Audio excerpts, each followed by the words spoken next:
and AS20 talks about earnings per share.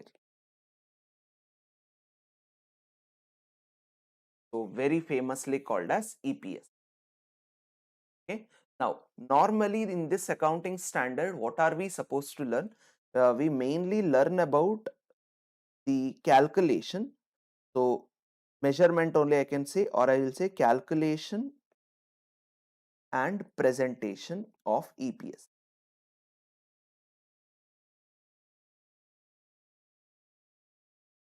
Calculation and presentation of EPS is considered over here. Where do you present this particular part? This is mainly presented in statement of P&L. In statement of P&L, the last element is about this only. Okay, so you are going to basically present it in statement of P&L as basic EPS, diluted EPS. These are the two types which we will see now. Calculations and all will be shown under notes to accounts, whereby under notes you will tell the calculation, but presentation of EPS will be done in the face of statement of P&L. Okay, now what are the types of EPS we have for the purpose of calculation? So for EPS sake, we have two types of EPS.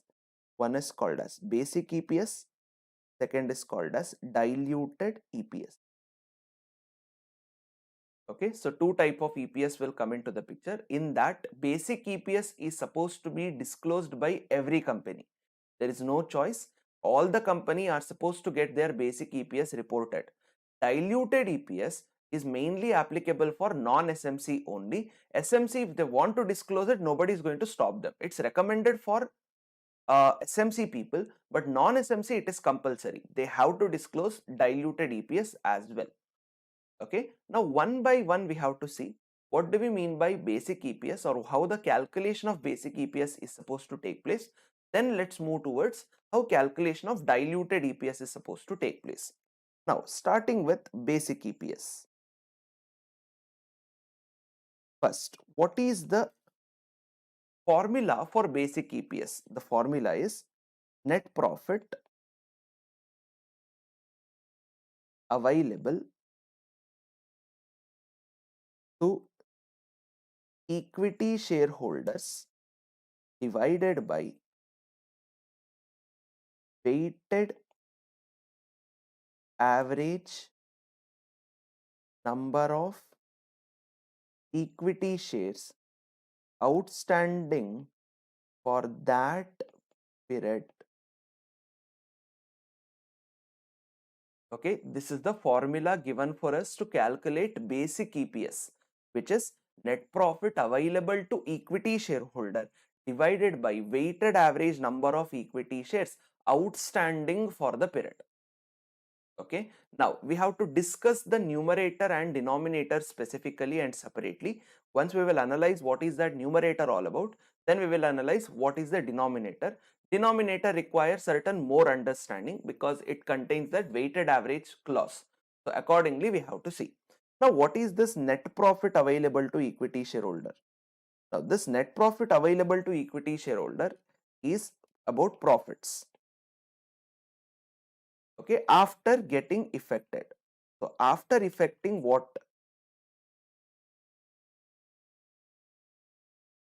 So it is net profit, but after effecting certain elements. What are they? Number one, tax. So to get this net profit, tax is supposed to be deleted. It should be deducted. Second, give effect to extraordinary items. If there are any extraordinary items, give effect to this.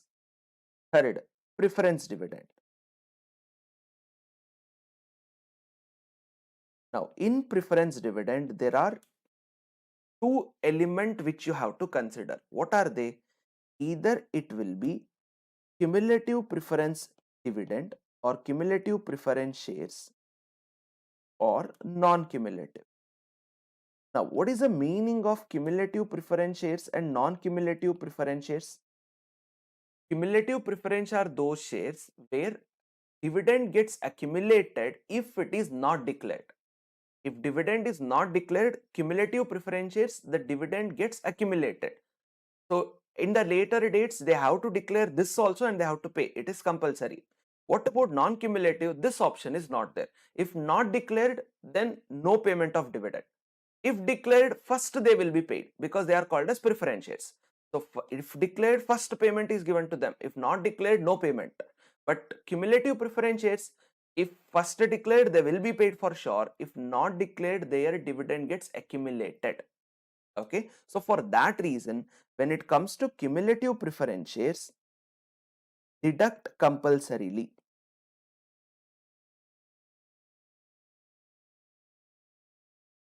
Irrespective of whether declared or not, you have to deduct it. Don't consider whether we will wait for a declaration, we will wait for AGM to take place, we will wait for board of directors to take decision. No. When it comes to cumulative preference share, anyhow dividend gets accumulated. So therefore, whether they declare it, whether they don't declare it, doesn't matter, deduct it for the purpose of net profit.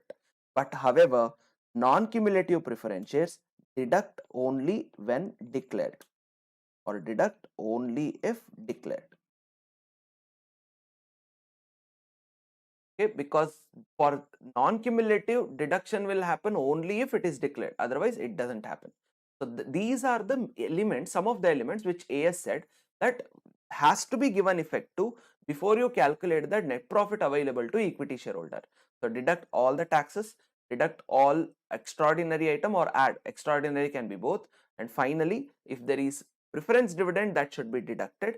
However, cumulative, non-cumulative, depending upon the situation. Okay, so now this is about numerator.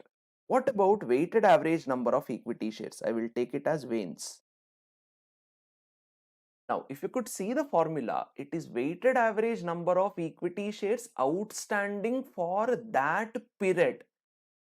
It's not any other thing, not at the beginning of the year or at the end of the year. No, it says for the entire period, what number of equity shares were outstanding.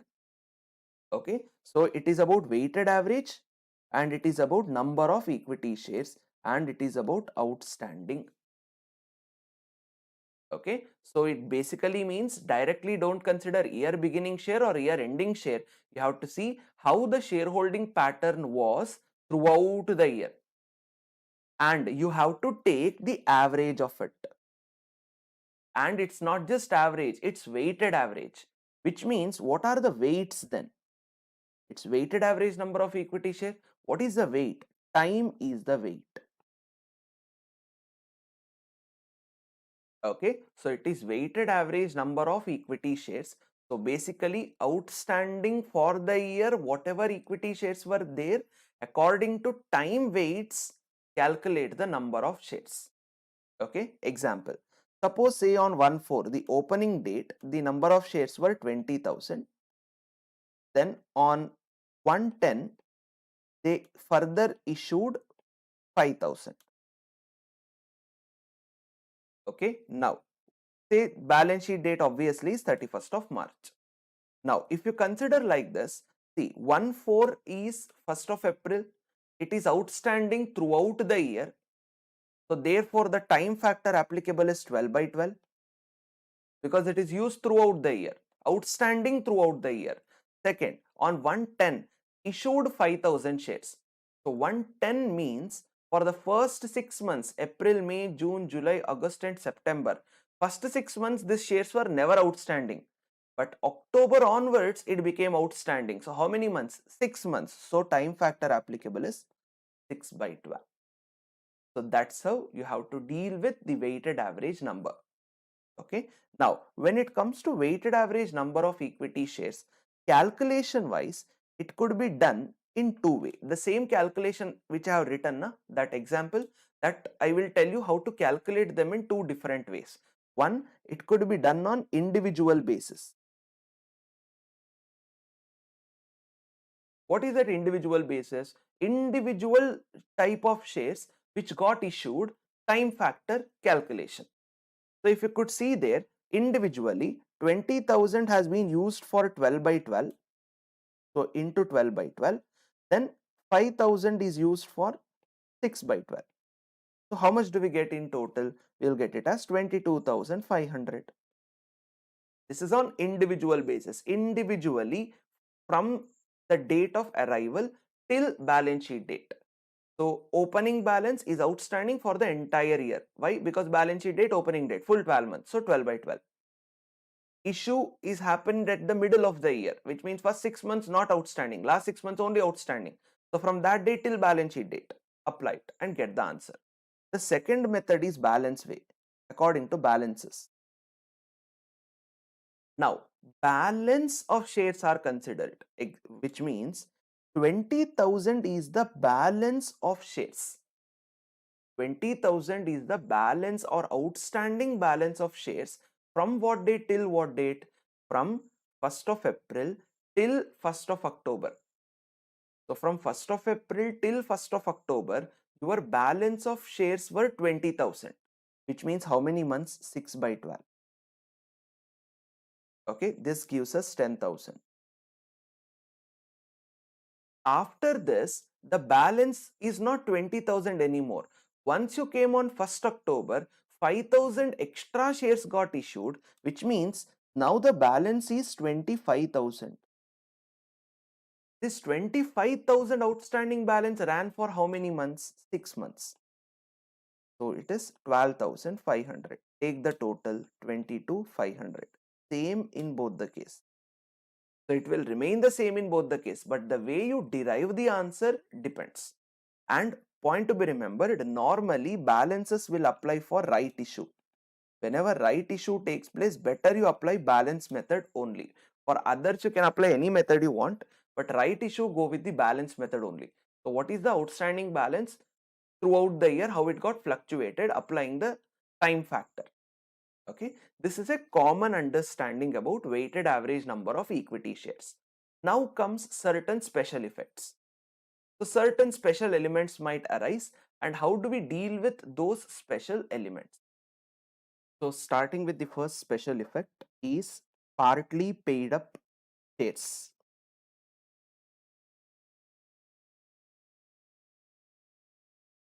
Now, if at all there are any partly paid up shares with us, what should be done? For EPS purpose, convert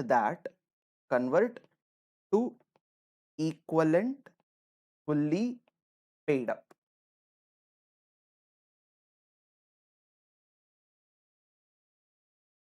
Okay, so basically if at all you have a partly paid up share, convert that to equivalent fully paid up share. Example, you have got 1000 rupees 10 where rupees 5 is paid up. If this is the case, what should I do now? 10 rupee share, only 5 is paid up. So it is a partly paid up share. What should we do for EPS purpose? Go with 1000 into 5 divided by 10. You will get 500 shares. Which means 1000 shares of 5 is as same as 500 shares of 10. So I have to convert that to equivalent fully paid up shares. This is number one. Second, if at all there is any shares with differential price, shares with differential price. Now, what does this mean basically? Fully paid up shares are there, but each fully paid up share, there is a different class of share. Example, say there is 1000 shares of rupees 10 fully paid, and there is another 1000 shares of rupees 5 fully paid again. So therefore, the paid up value per share are different, but there are fully paid up. It's not partly paid up scenario, it is fully paid up only. Now what should be done for our purpose? For our purpose, keep one share price as base. Either keep 10 rupee share price as base or 5 rupee share price as base. Then calculate EPS. Afterwards, change it accordingly.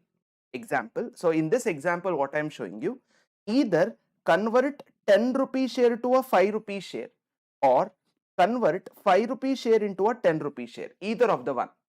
Okay, any one you have to select. Example, if I say 1000 10 rupee share is, I want to convert that to 5 rupee share. If I want to convert 10 rupee into 5 rupee share, what will I do? 1000 into 5 by 10. this will give me, into 10 by 5. 10 is converted to 5. So into 10 by 5, this will give me 2000 shares.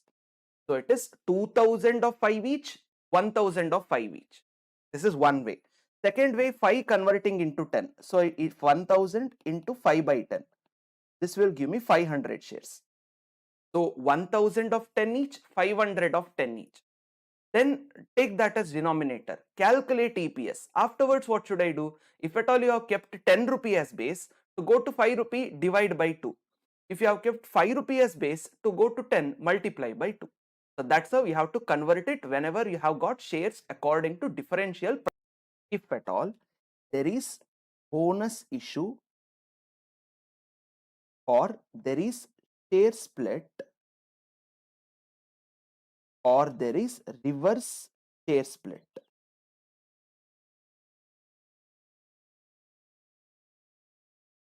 There is bonus issue, there is share split, there is reverse share split. What do you mean by bonus issue? We know extra shares given to the already existing shareholders. What about share split? You split a share. So one fully paid up share will be split down into many different other fully paid up shares. Example, say there is 1000 shares of 10 each. So 10,000 is the value of the share capital. Now I want to break this 10 rupee share into 5 rupees. So one 10 rupee share will be converted to two 5 rupee shares. So what happens? This will be into 5. This will be 10,000. Number of shares will become 2000. Okay, this is called a share split. You split a share into different pieces. Then reverse share split. What do you mean by reverse share split? Opposite. You are going to now consolidate a share in or different shares into one share. So consolidate n number of shares into one share is called as reverse share split. Again, example for this, 1000 into 10 is equal to 10,000. Now, what I'm trying to do now is, instead of one share of 10 rupee, I want to now convert into 100 rupee. So what happens? 10 shares will merge with 10 rupees to create a one share of 100 rupee, which means this is into 100, this will be 100, this will remain as 10,000. So what is happening here? So I hope everybody understood what is the whole consequence. Now what is happening here? The point which is happening over here is you are having different share prices. Not different share prices, different number of shares. So you are going to have different number of shares, but the overall value will either remain the same or there is no cash flow. The important thing which is happening in all these three is that there is no cash flow or there is no consideration coming in.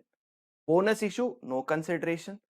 Share split, no consideration. Reverse share split, again, no consideration. So there is no consideration in this particular situation, which means the entire thing we call them as bonus. Okay, or bonus element, you can call anything for that, but there is a bonus here. So basically what's happening, without any fund changes, fund in the sense asset, cash, anything, without any fund changes, number of shares are getting changed. That situation will be called as bonus situation. Now whenever you find a bonus situation, what does the accounting standard tell? Now where is this problem happening or where is this situation is going to affect? This will affect your denominator. This won't affect your numerator. Denominator is what? Weighted average number of equity share. That is going to get affected. So for that reason, how this bonus effect should be taken up? For that, accounting standard said a very simple sentence. It said that it is going to be affected to the first day of earliest reporting date. Important one. Consider this to the first day of the earliest reporting date. So earliest reporting day, first day, assume that this has taken place. So this, whatever it is, share split, reverse split, bonus issue, whatever it is, assumption is that first day of the earliest reporting day, this job has taken place. So first, What is that earliest reporting date? So if you could remember, what and all you are going to report? You are going to report current year figures. You are also going to report previous year figures. What they are saying, first day of the earliest reporting date. Earliest reporting date is previous year. First day has to be taken up. Now, if that is the case, first see the interpretation. If that is the case, the interpretation is first day of the earliest reporting date. So first day of the previous year itself. So current year automatically applies, which means for both the time factor applicable for weighted average number is 12 by 12. It is there throughout the year, because standard tells assume it from the first day of the earliest reporting date. A question comes, why is this happening, sir? Why are they asking something like this, or why are they instructing something like this? The reason is very simple. Whenever it comes to bonus, funds does not flow from the shareholder. You use internal funds. So if you use internal funds, automatically it is applicable from the last year only. So therefore, consider it from the last year itself. Okay, but a question comes, why are we considering last year specifically? Why can't we assume that we understand that there is no funds? Fund flow is not there. We understand that. Why don't we apply it only for the current year? Why should we apply for the previous year? We could have applied it only for the current year itself. Why are we applying it for the previous year then? The reason is very simple. I will show you through an example. Assume that there is current year, previous year. Okay. The net profit for this is 1 lakh for current year and say 80,000 for the previous year. Okay. Number of shares. So number of shares, assume that current year it is 10,000, previous year also 10,000. There is no new issue. However, in the current year, we gone with a bonus issue of another 10,000 shares. Previous year, it was not there. Okay. If this is the case, and I have to calculate EPS here. So how do I calculate for the first one? It will be 1 lakh divided by 20,000, because I have a total of 20,000 share. And what does standard tell? Bonus issue, assume it that it is from the beginning of the year itself. So therefore, time factor is 12 by 12. So it is 1 lakh divided by 20,000 is equal to 5. So always remember this, bonus issue is 12 by 12, no matter when the issue is going to happen. Maybe it can happen in the last month, but still it is 12 by 12. Why? Earliest reporting day, first day assumption. Okay. So 5 rupees. What about previous year now? If you go with previous year, 80,000 divided by 10,000 is equal to 8. Now, if you could look into this and if you present this to your shareholder, what will your shareholders think? What will your shareholders think? They will feel that the company has done something wrong, because last year earnings was 8 rupee per share. Now it is 5 rupee. It has fallen by 3 rupee per share. So the performance is totally gone case. But is it so? No. Honestly saying, the performance has improved. Because now try to understand, in bonus issue, share split, reverse split, in all these cases, you are not going to have an extra profit, which means the point is, if at all a share issue is made for a money, for price, if that is the case, what will happen? Cash inflow will happen to company.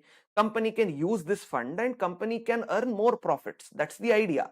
But here there is no inflow, which means they are not investing anything new, which means whatever profits are earned is from the originality itself.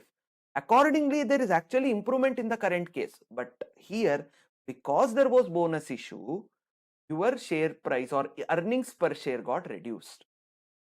Now for that, what did the standard tell? Standard said a very simple thing. It said, whenever you have something like this, whenever you find a bonus effect can be because of bonus share, share split, reverse split, even right shares will come over there also. Whenever you have got bonus effect, always restate EPS.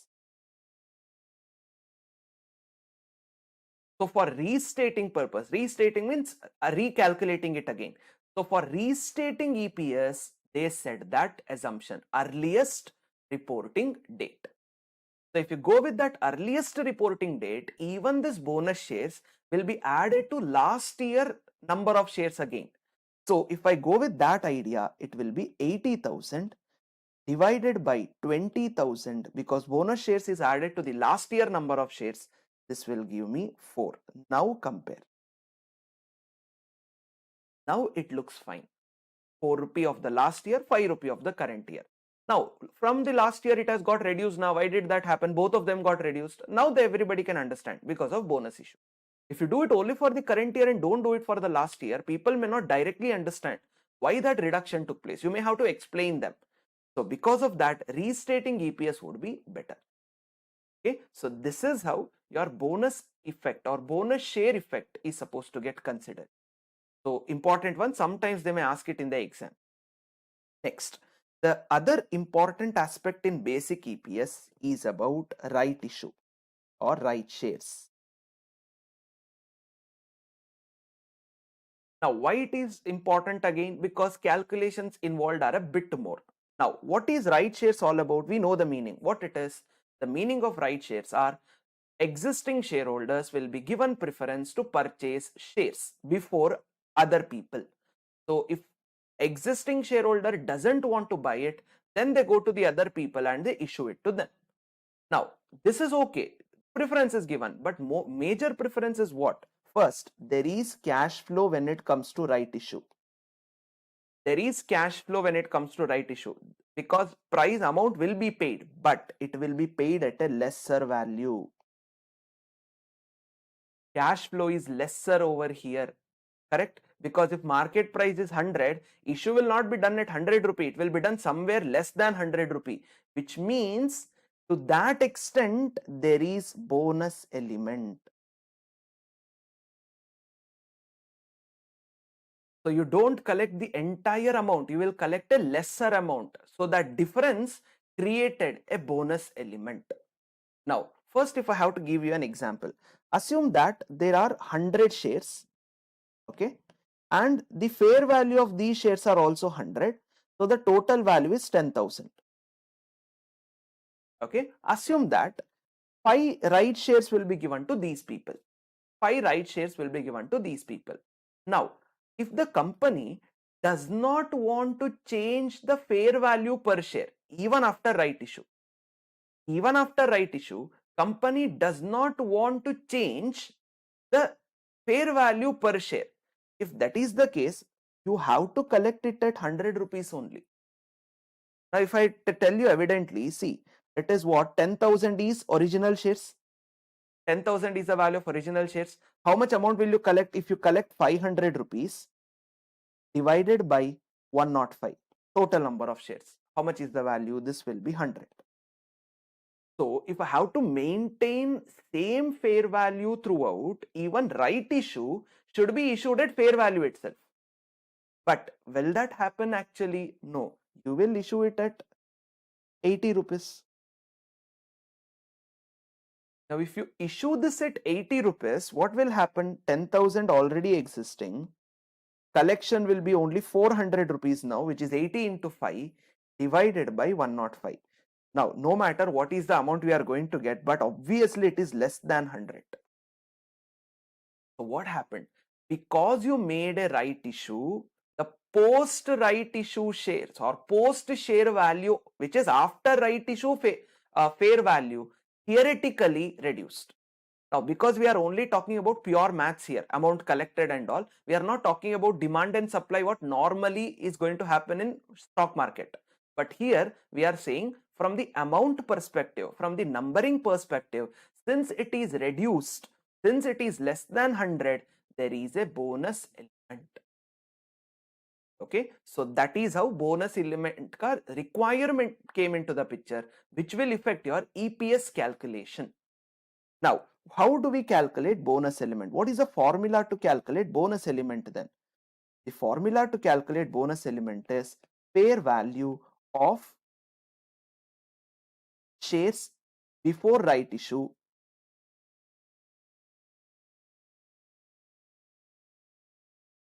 divided by theoretical X right price.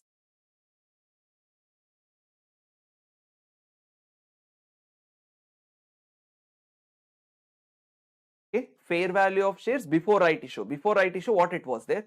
Obviously, after right issue, the value will reduce. That is theoretical X right price after right issue.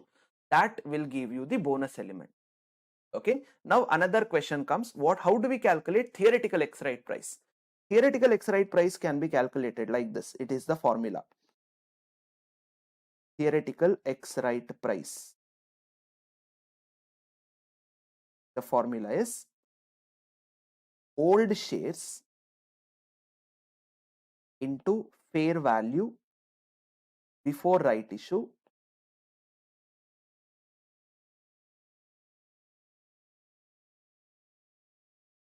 plus right shares into right price, in the sense right issue price basically, divided by old shares plus right shares.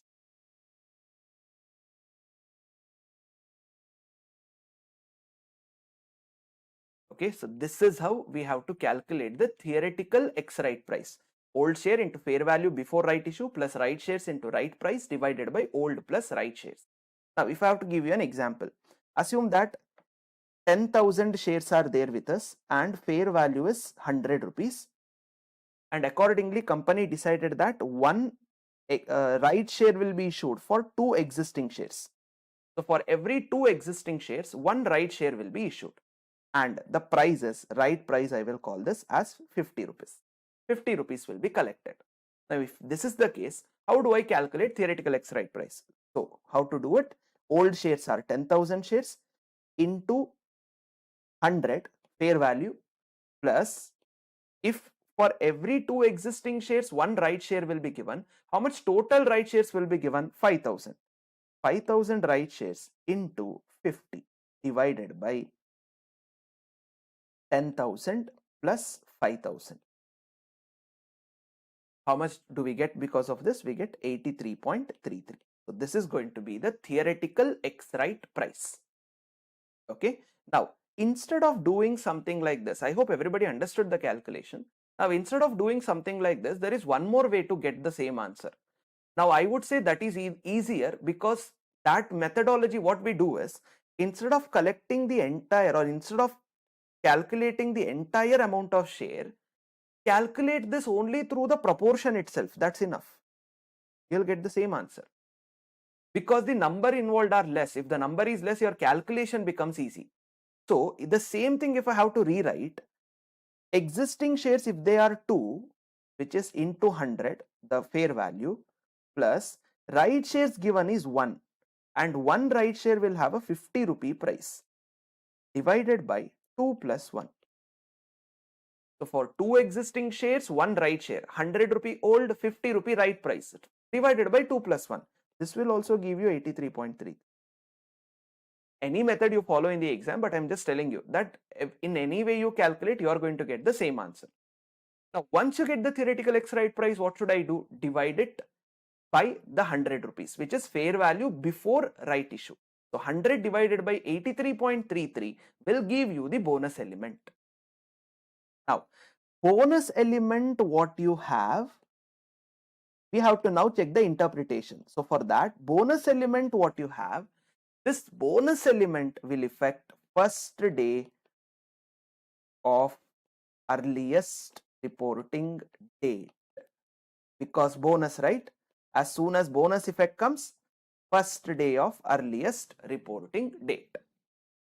Okay, so because of this, because you have applied this, what will be the interpretation? Interpretation previous year first.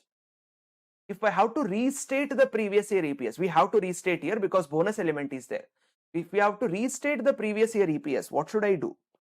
Last year number of shares into bonus element. This will be the denominator. Numerator is last year earnings, so that is not going to change, but denominator will be last year number of shares into bonus element. Okay, what about current year? Current year bonus element is applied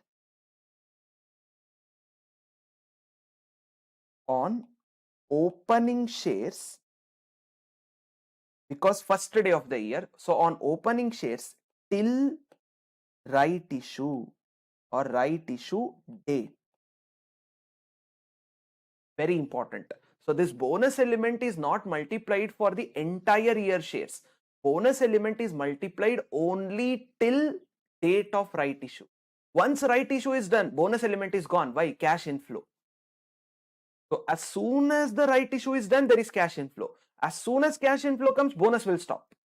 So therefore, stop your bonus element calculation on the right issue date. Afterwards, do not calculate. Okay, so this is how you have to multiply bonus element in a situation. For previous year, there was no right issue at all. So multiplied with the entire shares, no problem. But for current year, since there is right issue, make sure that you calculate that till the date of right issue. Afterwards, don't calculate. Okay, in the problem, we can show it to you. So don't worry on that. In problem, I'll show you in detail. But this is the situation which is needed for understanding basic EPS segment. Okay, with this, basic EPS segment will be finished with. Now prices. First, what do you mean by diluted EPS? Basically, it is reduced EPS. Okay, dilution normally means value getting reduced, correct? You dilute something. So reduction in EPS. Which EPS? Reduction in basic EPS. So basically you reduce basic EPS to some extent. We call this as diluted EPS. Now how simply basic EPS can be reduced? That is not possible, correct?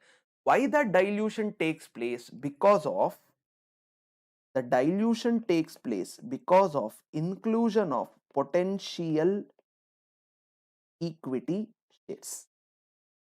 So the reason why dilution takes place is because of inclusion of potential equity shares in the calculation of EPS.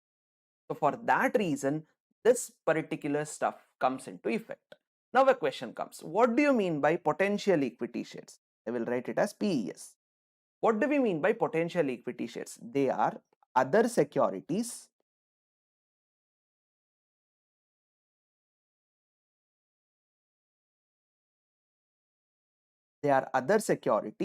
which are converted to equity shares in a future date for no cash flow. Okay, so basically what is happening, other securities get converted into equity shares in a future date for no cash flow. So those things are called as potential equity share, which means they are on a verge of getting converted to equity shares. What are the examples? The major examples what you have is convertible preference share, convertible debenture, and employee stock options. Okay, these things are your potential equity shares types, common ones. There are others also, but I have taken the common ones. Now, if you just think about convertible preference share, just think about it. What is happening here? On a future date, preference shares will be converted into equity shares. As simple as that.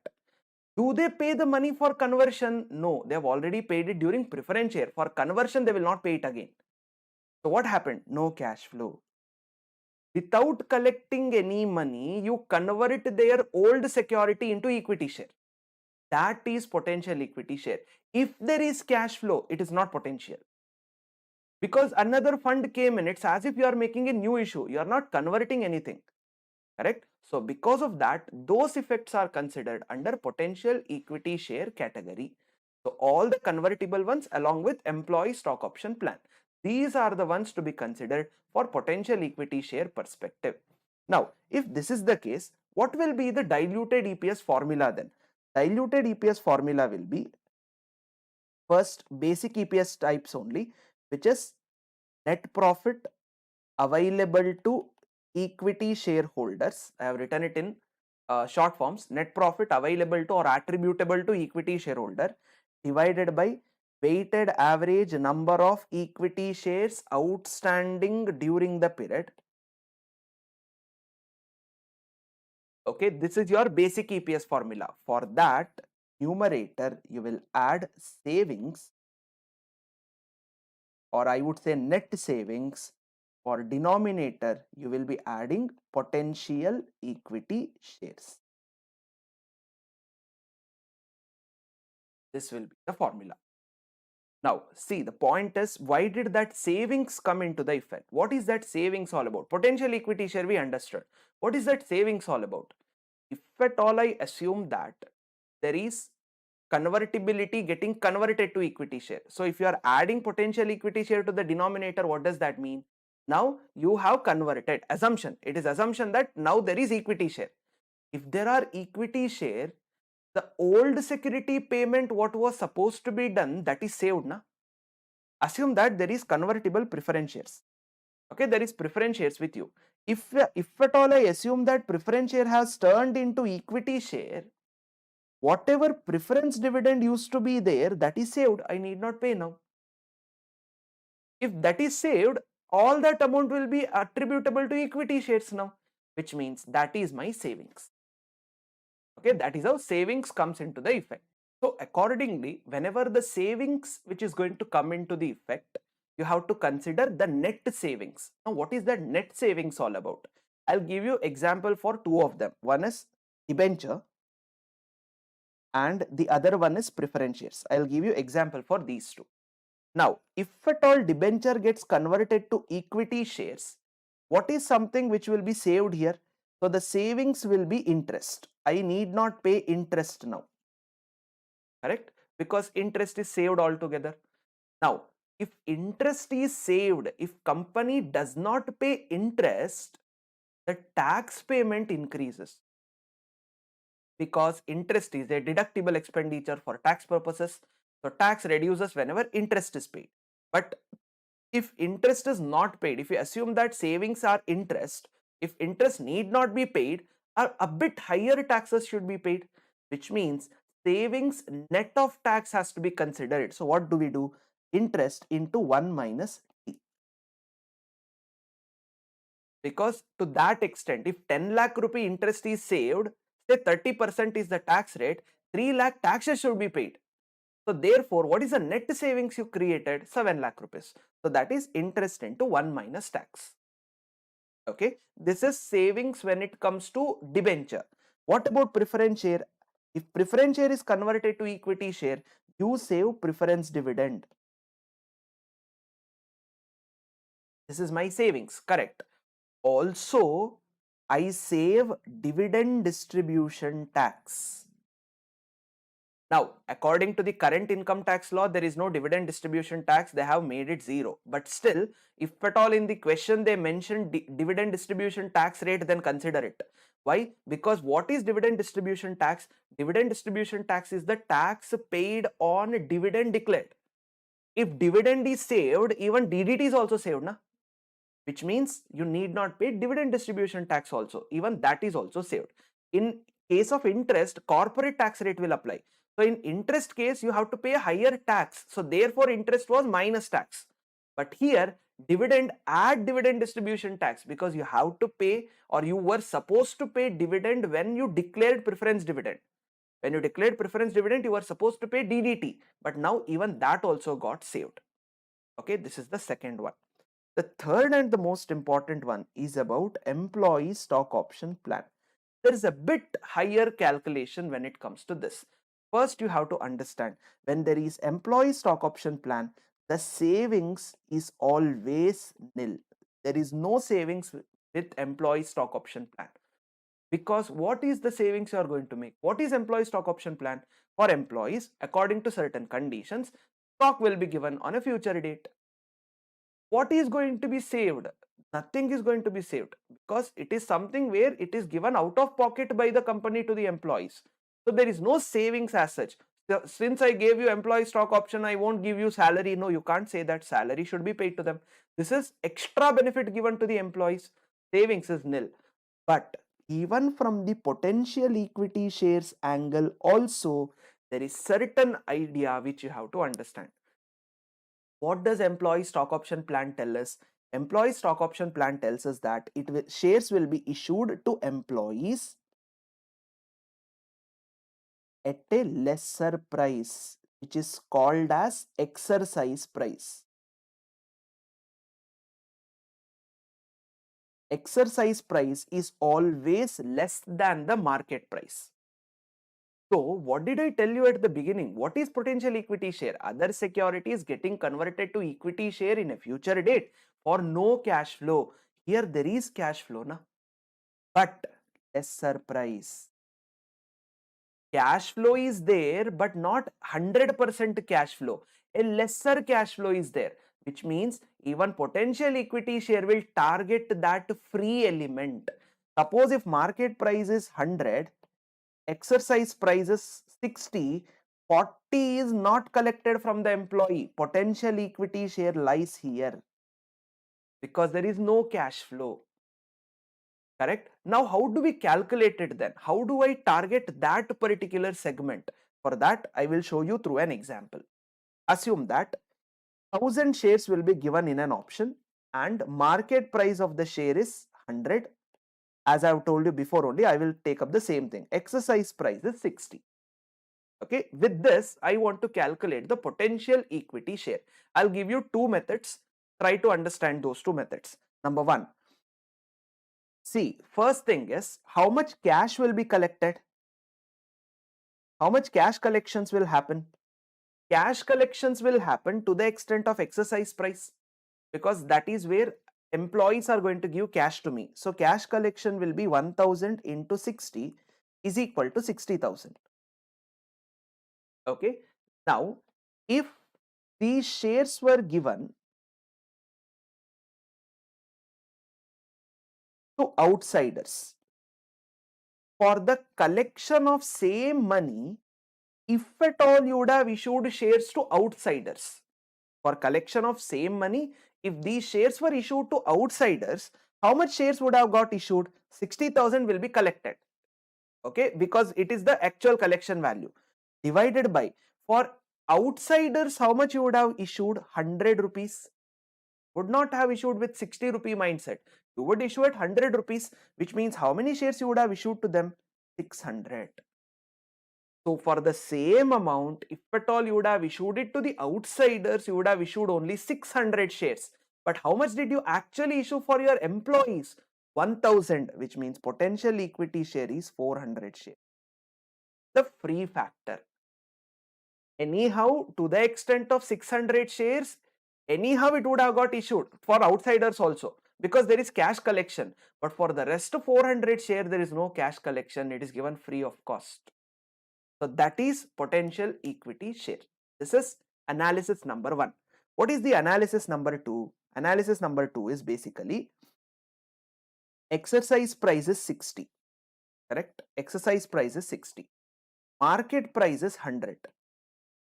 Which means how much is the amount bared by the company? Company is bearing 40 rupees per share. Company is bearing 40 rupee per share over here. On what? On 100 rupees. Because total value of share is 100 only. Since you are collecting only 60, company is putting 40. So 60 from the employee, 40 from the company, total is 100. Okay. So 40 out of 100 is free. Out of how many? 1000. So 1000 shares into 40 by 100. This will also give you 400. Same. Okay. So first is through the valuation mechanism. Second is through per share mechanism. Anything is fine, is left to you. But this is how you have to calculate potential equity shares when it comes to employee stock option plan. Once you get them, apply it in the formula, get your diluted EPS. And point to be remembered, diluted EPS should always be less than basic EPS. Important clause. You can never report a diluted EPS more than basic EPS. A question comes, sir, is it not possible that diluted EPS can be more than basic EPS at all? Every time whether diluted EPS is less than basic EPS? No. There are chances that diluted EPS is greater than basic EPS. We call this situation as anti-dilution. It is going against the dilution principle. We call that as anti-dilution, and whenever there is anti-dilution, do not report it. You are not supposed to report an anti-dilution segment. You are only supposed to report dilution. Okay, so whenever there are multiple securities involved, what are we supposed to do? Whenever there are multiple securities involved, number one, calculate diluted EPS separately. In the sense, calculate savings per share separately. So if there are multiple potential equity shares, whenever there are multiple potential equity share, the first thing you have to do is calculate savings per potential equity share separately.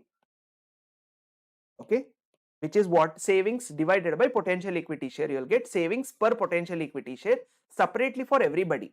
Then second, rank them. How do you rank it? Lesser savings per share, first rank. So lesser the savings, better the ranking. So therefore, point to be remembered then, always I will give first rank to employee stock option plan. Why? Savings is 0. For others, at least there are some savings. For employee stock option plan, there is no savings at all, which means first rank will go to employee stock option plan. Others, depending upon the calculation. Then start merging it with calculations. So first you have to do with only rank 1, then rank 1 plus rank 2, then rank 1 plus rank 2 plus rank 3. Start calculating elements. So it is done on incremental basis. So only basic EPS, then basic plus rank 1 dilution, basic plus rank 1 dilution plus rank 2 dilution, then basic plus rank 1 plus rank 2 plus rank 3, and it goes on. Whenever you find that the amounts are reducing, continue the calculation. Wherever you find that the amount is going on a negative effect, in the sense opposite effect, you call that as anti-dilution. Stop your calculation, don't do it. Because anti-dilution should not be reported. The least dilution is the only thing which will be reported in the EPS segment. So this is how you have to do the diluted EPS requirement. Okay, same as basic EPS, but dilution to that extent. One last question which will arise in the dilution EPS when it comes to potential equity shares part, as to how do you consider weighted average for this? For potential equity shares, how do we consider weighted average? For that, very simple. If at all it is issued earlier, then assume that it is issued at the beginning itself, beginning of the year.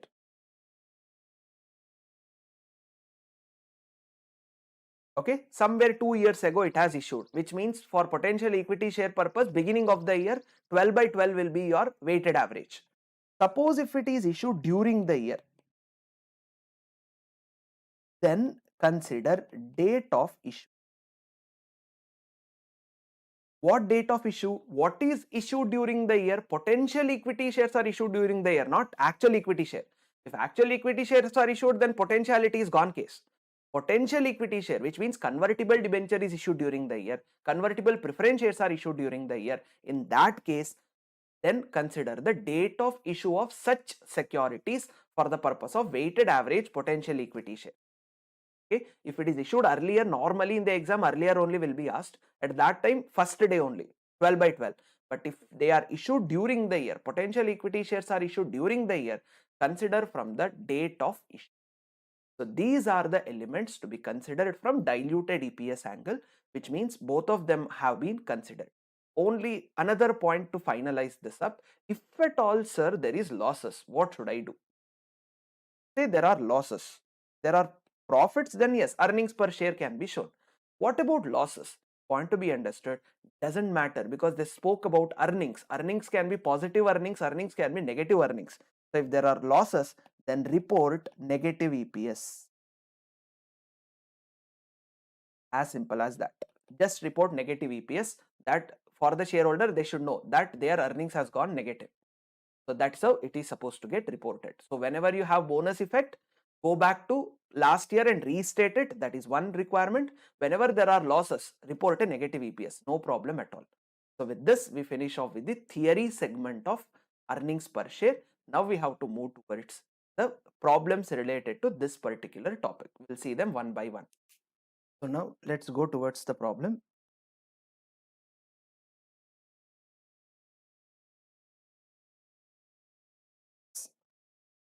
Starting with the first one, the following information relates to Messrs. XYZ Limited for the year ended 31st March 2019. Net profit for the year after tax, number of equity shares of rupees 10 each outstanding, convertible debentures issued by the company at the beginning of the year, 8% convertible debentures of 100 each, 50,000. Equity shares to be issued on conversion, 55,000. Both are in numbers. The rate of income tax is 30%. You are required to calculate basic and diluted earnings per share. So what is the basic EPS formula? Earnings available to equity shareholder divided by weighted average number of equity share outstanding during the period. This is what basic EPS. Diluted EPS, same basic plus savings net of tax divided by potential equity shares.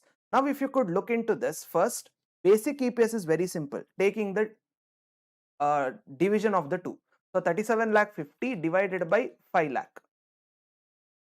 This will give us 7.5 rupees. So this is basic EPS. Now what about diluted EPS? Look into it. 8% convertible debenture, we have 50,000 in numbers and it could be converted into 55,000. Now this is my potential equity share. Then how do you calculate savings? Savings wise, it will be 50,000 debentures into 100 into 8%. Interest getting saved, and interest is always calculated on face value. So 50,000 into 100 into 8%, this will be 4 lakh. Since you save interest, you are going to bear the taxes. So less tax, 30% they have mentioned. So 4 lakh into 30% is 1 lakh 20. So take the difference, 2 lakh 80. Okay, so accordingly, now if you could look into it, so diluted EPS, how do I calculate then? 37 lakh 50 earnings plus 2 lakh 80 savings net of tax divided by 5 lakh number of shares which we already have plus potential equity shares of 55,000. Now if you could see here, that will be posted as your calculation. So now if you could look into this, see over here, same thing, 37 lakh 50 plus 4 lakh minus 1 lakh 20, then they got the total amount that they have divided amongst, or the total number of shares is 5 lakh 55, then they divided it 7.26. Compare it with basic. Basic is 7.5. Since diluted is less than basic, this is considered. So that's how your answer has to come in the exam. Okay, let's move to the next one. A1 Limited supplied the following information. You are required to compute earnings per share as per AS 20. Net profit attributable to equity shareholder year 1718 and 1819. Number of shares outstanding prior to right issue 50 lakh shares. Right issue 1 new share for each 4 outstanding shares, that is 12 lakh 50,000 shares. Right issue price is 96. Last date of exercising rights is 36/2018. Fair value of one equity share immediately prior to exercise of rights was 101. So this is a right issue related one. What did I say for right issue related? First you want bonus element. Bonus element for the current year starts from the first day till date of right issue. For last year, for the entire year, you have to apply. Accordingly, first how do you calculate bonus element? Fair value divided by theoretical ex-right price. So how do you calculate theoretical ex-right price? Fair value is given, see 101. Theoretical ex-right price, how do you calculate? Old shares into fair value plus right shares into right price divided by old plus right. Correct? So if I have to apply that, I will go with proportion this time, because in the calculation anyhow institute has followed the full version. Proportion say what they have done, 1 share for every 4 shares. So because of that, if I have to apply, how can I apply it for theoretical ex-right price? Is equal to 4 into 101 plus 1 into 96, right issue price is 96, divided by 4 plus 1. Calculate it. So 101 into 4 plus 96 divided by 5. This is 100. So theoretical ex-right price is 100. How do you calculate bonus element? Fair value 101 divided by 100 theoretical ex-right price. That is our bonus element. So first look into the calculation made. theoretical exercise price is 100. They did it on total shares. We did it on proportion. Both of them we have got 100 only. Then bonus element is 101 by 100, 1.01. Now for current year, what should I do? See 1819. For current year, to get the weighted average number of equity shares, see here 50 lakh is opening shares into 101 into 3 by 12. Why is that? Because they have followed financial year. Right issue date is 30th June, which means April, May and June. For 3 months it is applied. Plus, I told you at the beginning that when it comes to right issue, go with the balance method, don't go with the individual method. Now, balance method wise, after third month, the shares became 62 lakh 50. Because 50 lakh existing, 12 lakh 50 right issue, totally 62 lakh 50 applied for the rest of the month. Do not multiply bonus element. So bonus element start date till the date of right issue. You are going to get your EPS. Okay, that is numerator is anyhow earnings for that year, which is 1 crore 50 lakh. What about the last year? Apply bonus element for the entire shares at the beginning itself. So 50 lakh into 1.01. 1 crore is the earnings. You got restated EPS. Okay, so this is how you have to calculate. First, theoretical exercise price, bonus element, weighted average purpose, current year from first till the date of right issue, previous year for the entire 1 year, because assumption beginning of the earliest reporting period. Okay, this is the next question. I will go with one last question when it comes to this EPS now. On 1st April 2019, a company had 6 lakh equity shares of rupees 10 each, rupees 5 paid up by all shareholders. On 1st September 2019, the remaining rupees 5 was called up and paid by all shareholders except one shareholder having 60,000 equity shares. The net profit for the year was 21 lakh 96 after considering dividend on preference share and dividend distribution tax on such dividend totaling to 3 lakh 40. You are required to compute basic EPS as per accounting standard 20 earnings per share. Okay, first numerator wise they are saying after considering dividend on preference share and DDT, which is correct, because what do you need for numerator? Available to equity shareholder. Available to equity shareholder after making all the other payments. So 21 lakh 96 is our numerator, no doubt about it. What about denominator? You want weighted average number, and if you could see here, there is a partly paid up share situation also. What did we learn with partly paid up share? It should be converted into equivalent fully paid up. So therefore, first, from what date till what date? I will go with balance method again. From what date till what date? 1st April 2019, 6 lakh shares of 10 each. On 1st September, remaining 5 rupees 5 was paid. So April, May, June, July and August. So for 5 months, this was 100% partly paid up. So for 5 months, total partly paid up it was there. So therefore, what should I do then? 6 lakh of 10, 5 paid up matlab 3 lakh equivalent fully paid up. So it will be what? 6 lakh into 5 by 10. So it became 3 lakh. For how many months it was there? 5 by 12. This is first calculation. Afterwards, what happened? Afterwards, entire people were started paying it. All the people paid it except one person who had 60,000 shares, which is still partly paid up now. Okay, so what happened? Everybody paid it except one shareholder having 60,000 shares, which is still partly paid up.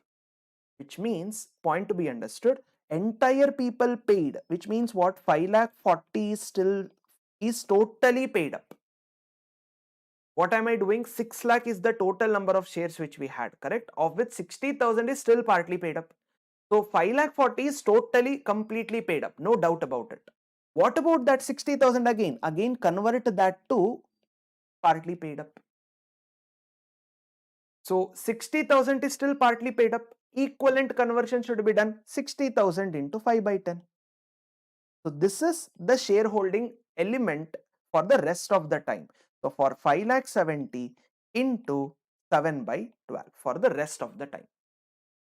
So this is how you have to calculate it. So for first 5 months, everybody were partly paid up. So it was 3 lakh into 5 by 12.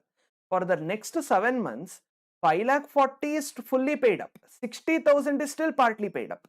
So 5 lakh 40 completely considered. 60,000 again converted. 5 lakh 70 into 7 by 12. So now if you could see here, see, same thing they have followed. Same thing they have followed and they got 457,500. So 21 lakh 96,000 divided by 457,500 will give you earnings per share. That's how it should be done. Okay, so only the calculation mechanism and basis, if you could remember and calculate it in the exam, this is more than enough. So all these rules what I have told you, if you could remember and understand them really well, then I don't think there would be any issue when it comes to this accounting standard. But remember, it's a calculation based standard, so because of that you have to be careful to that regard. Okay, with that, let's call it an end to AS 20.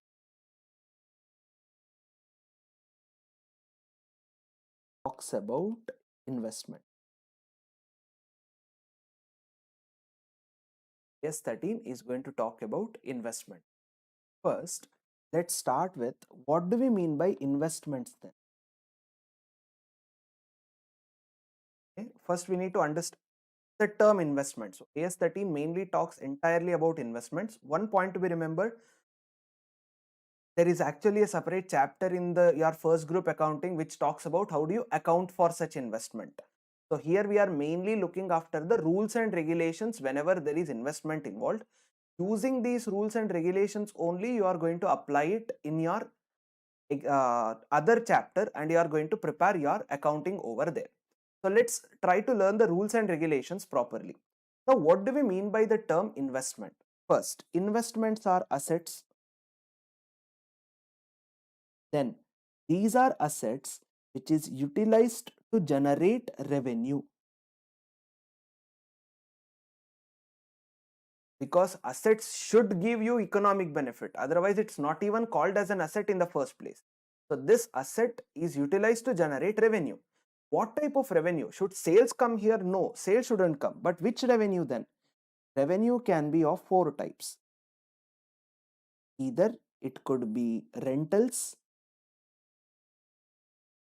either it could be interest, either it could be dividend, or it could be capital appreciation.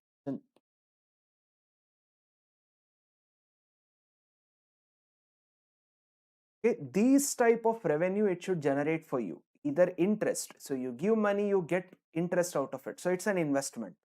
Or you are going to get rentals, so you give your asset for rent and you are going to collect rentals out of it, or you get dividend.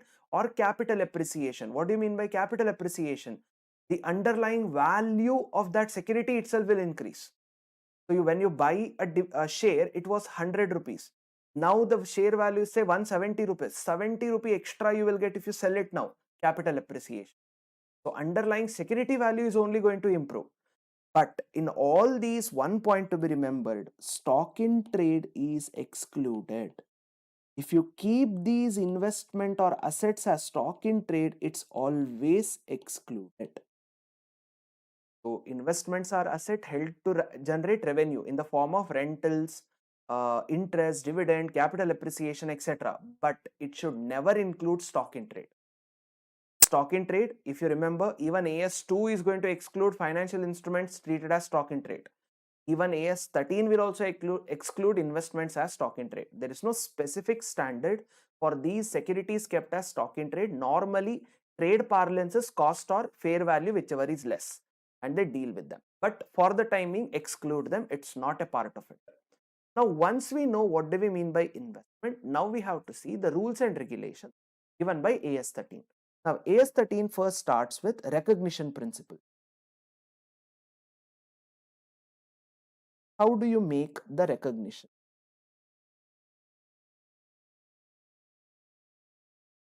Now, investment should be recognized in the books of accounts, correct? So, therefore, that recognition in the books of accounts always done at cost. Recognition is done at cost incurred. So, whatever you paid to get your investment, that is your value. As simple as that. But do we stop our discussion there only? No. What we say is it also includes. What is included in cost? There are any directly attributable costs.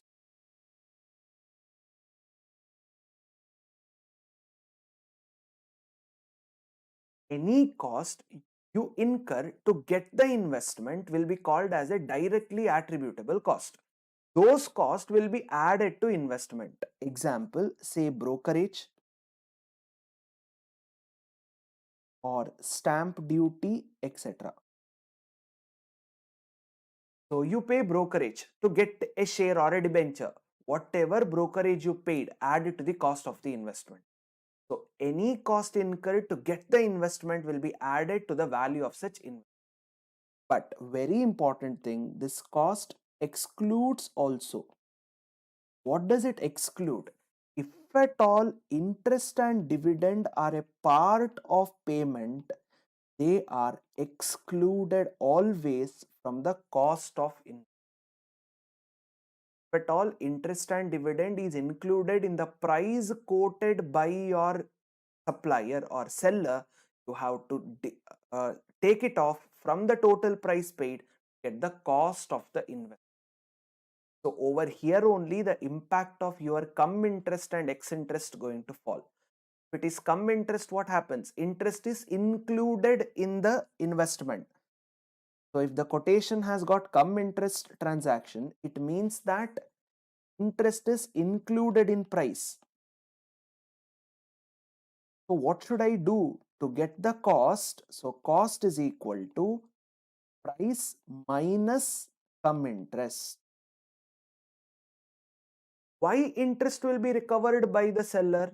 Because if at all you are going to buy the investment in between interest payout date, at that time the seller will recover interest from you.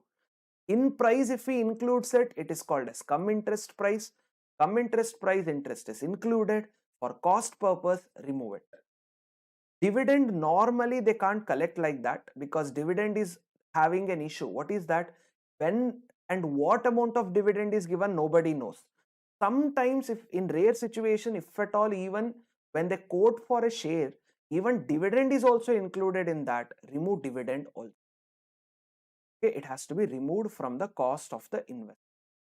Okay, now when it comes to the dividend segment, there are two types of dividend you get. One is called as pre-acquisition dividend. Okay, I'll quickly give you an idea on this. One is called as pre-acquisition dividend.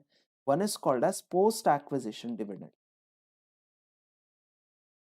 What do you mean by pre-acquisition dividend? These are the dividend which are given from pre-acquisition profits.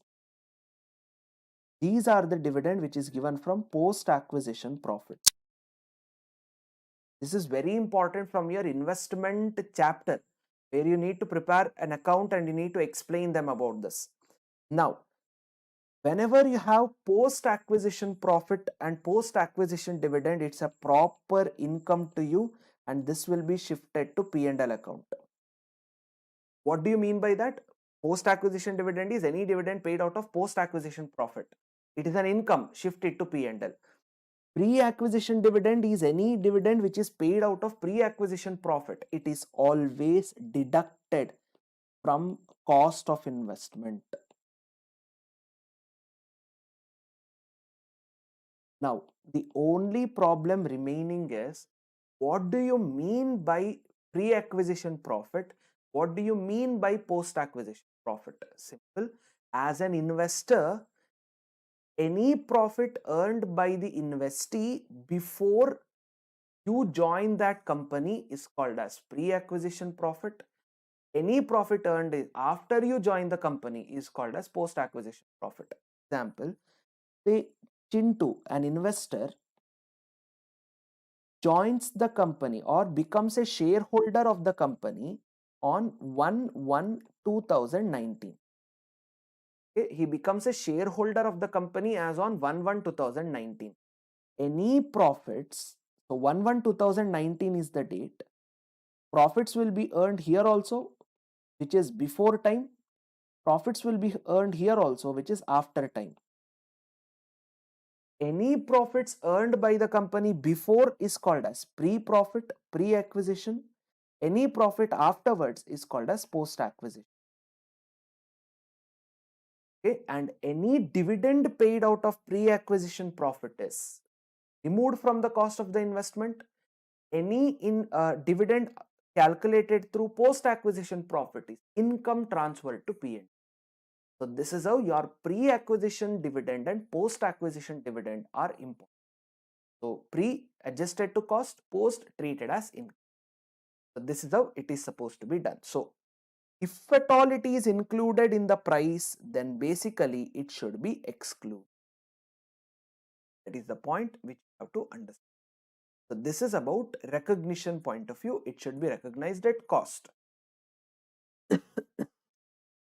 And it includes all the directly attributable cost, but it excludes if interest and dividend is included in the price quoted. After that, there are certain special circumstances of cost basis. First one, if investment is acquired by issue of shares.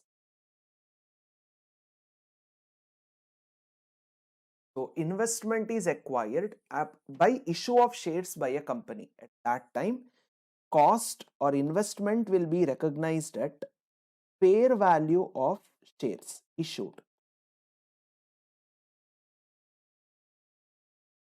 So whatever fair value of the shares, that will be considered for issue purpose. Fair value of shares issued be the cost for the investment, because here money is not involved. Second one, if investment is acquired for exchange of other asset, it's not shares, but instead of that you give asset to acquire investment.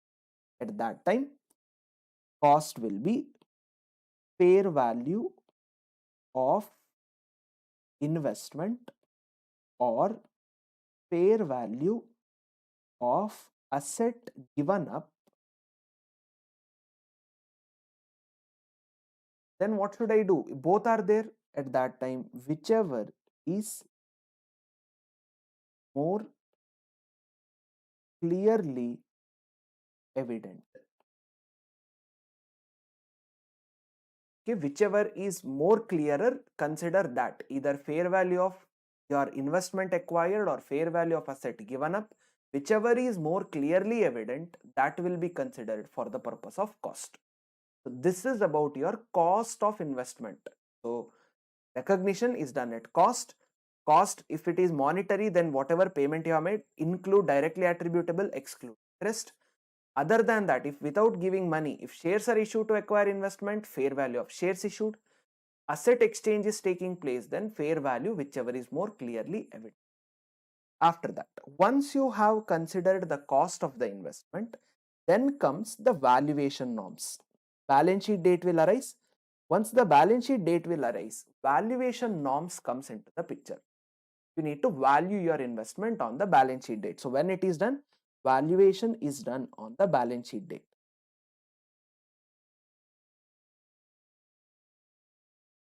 Then for the purpose of valuation, there is classification of investment. So for valuation purpose, you should classify your investment. In what way? It should be done either as current investment or be considered as long-term investment. There it is, current investment, or it is called as long-term investment. Now, when is this classification done? This classification done on the date of purchase itself. Not during balance sheet times and all.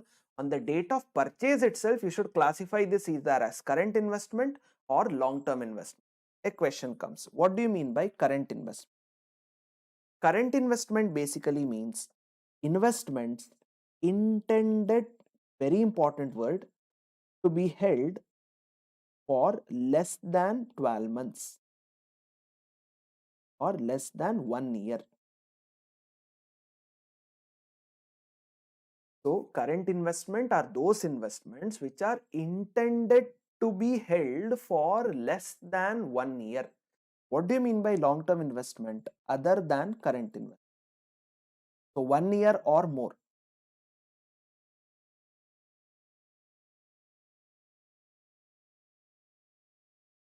Now, what is that intended to be held point of view? One example. You purchased an investment as on say 1/1/2020. Financial year you follow, and you purchased an investment on 1/1/2020. 31/3 there is a balance sheet date, correct? And in that case, you kept that investment for 3 months. But did you sell it? No, the investment is still with me. At that time, how will you classify current and non-current or current and long term? It's not possible. You will ask the management, what is your intention? For what time you want to keep it? The management said we want to keep it for 9 months. Done. It is a current investment. Management said we want to keep it for 17 months. Done. It's a non-current investment.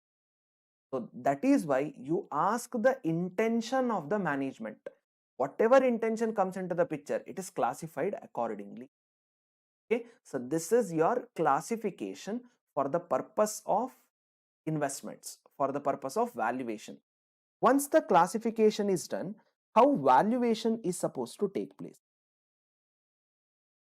Valuation will be between current investment and long-term investment.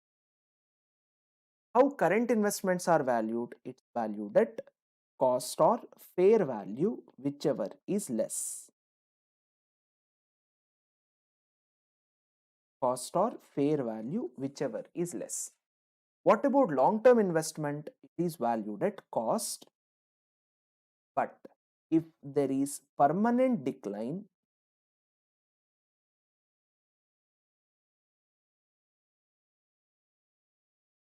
then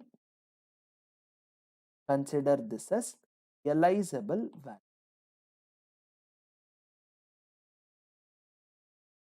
Okay, so when it comes to current investment, not a big deal. Cost or fair value, whichever is less. What do you mean by fair value? The value which is under arm's length price, whereby without any sort of external control, you just do a fair value, the value which is not taken with any of our biasness. So therefore we call them as fair value, arm's length price. So cost or fair value, whichever is less for current investment. Long-term investment, it's at cost, but if there is a permanent decline in the value, consider that at realizable value. Okay. Now, in these cases, now just look into it. Say cost is 100, fair value is 80. What will be the value of investment? 80. Cost is 100, fair value is 170. What will be the value of investment? 100. Which means if fair value is more, the value will be shown at cost only. Fair value is less, the value will be shown at lesser value. So the basic point I want to make over here is, because of valuation, profit cannot arise. Profit cannot arise because you are restricting yourself to cost itself. However, if fair value is less than cost, loss will arise. Because your initial recognition is done at cost, now you are reducing the value, you have done a loss. This loss will be transferred to P&L. Okay. Then if there is a restatement of the loss, in the sense if there is a recovery of the loss, you will be allowed to add it back to the extent of cost, but not more than cost. 180, whichever is less. So 80, 20 loss is transferred to P&L. Afterwards, this 80 became 150. Restate your profit only to the extent of 20, not to the full extent. Okay, so that is how we have to deal with current investment. What about long-term investment? Again, in the same way, it is normally done at cost. So if it is done at cost, no changes at all, good thing. If there is a permanent decline because of certain impact on your other company, there is a permanent decline in the value of the investment, then realizable value. So once you reduce the value of cost, then again there will arise a loss. Profit can never arise, and this loss will be transferred to P&L account. Same rule again, if at all there is loss which is recognized, in future if the loss is recovered, you can add back that much of losses to the extent of cost, but not more than cost. So that is how the valuation principle of current and long-term investment is supposed to work. So this is how we need to do our valuation requirement altogether. Now, once you are doing or once you are done with the valuation principle, there are some other things which I want to talk about. One, what happens if there is a bonus share issue? And I'm talking from the investor point of view, not from the company point of view. Company is going to issue bonus share. I am going to receive them. So I'm talking from the investor point of view. So bonus shares, if it is received, point is there is no payment involved. When it is bonus shares, there is no payment involved because we receive shares without paying anything, free. We receive shares for free. So at that time, what happened? There is no payment involved. So therefore, cost is nil when it comes to bonus issue. So when it comes to bonus issue, cost is always nil. So do not add anything to the cost of the investment. Only your number of shares are going to increase. Second, if there are right shares, what should I do? Now, what do you mean by right shares? Basically, they are shares given to existing shareholders. They are given to existing shareholders, correct? Now, it is given at concessional price. It's not given for free, it's given at a concessional price. So if the market price of a share is 250 rupees, they give it at 200.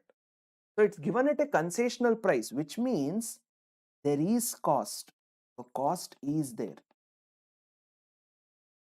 Not full, but cost is there. And whatever cost is incurred, that cost incurred will be added to investment. So when it comes to right shares, if you purchase those right shares, you have to pay for it. Even though you don't pay full amount, you have to pay for it. That payment is cost incurred, that cost incurred is investment. But in right share, one more thing can happen. What is that? The rights can be sold.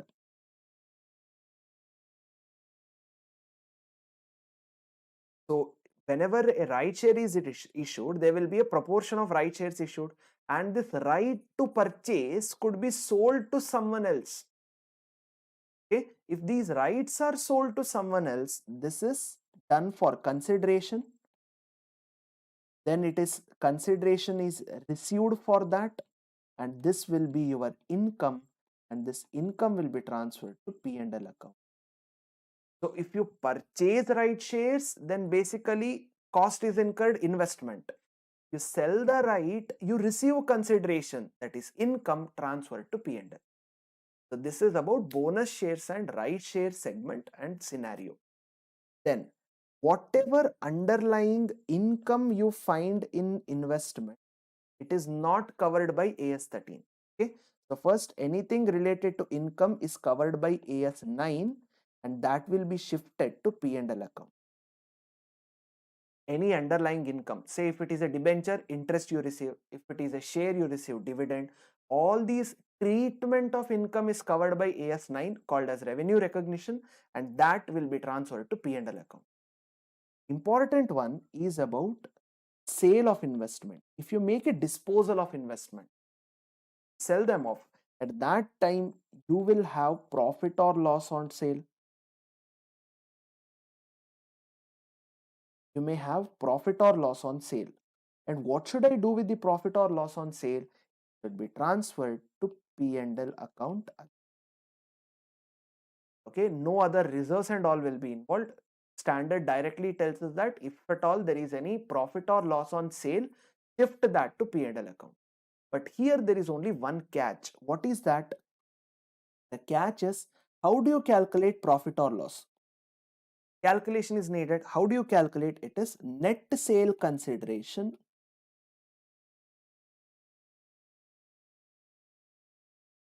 minus cost of sales.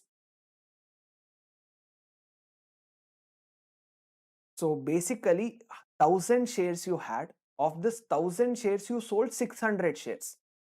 So 600 shares ka cost of sales is deducted from net sale consideration.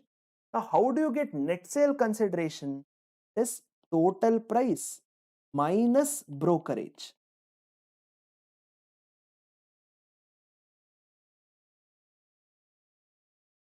So if there are any brokerage which is supposed to be paid to your brokers, what the broker will do? He will collect money from your purchaser, he will cut his share, he will give the balance amount to your hands. So automatically what happened? Automatically you are receiving a lesser money. That is net sale consideration. What about cost of sales?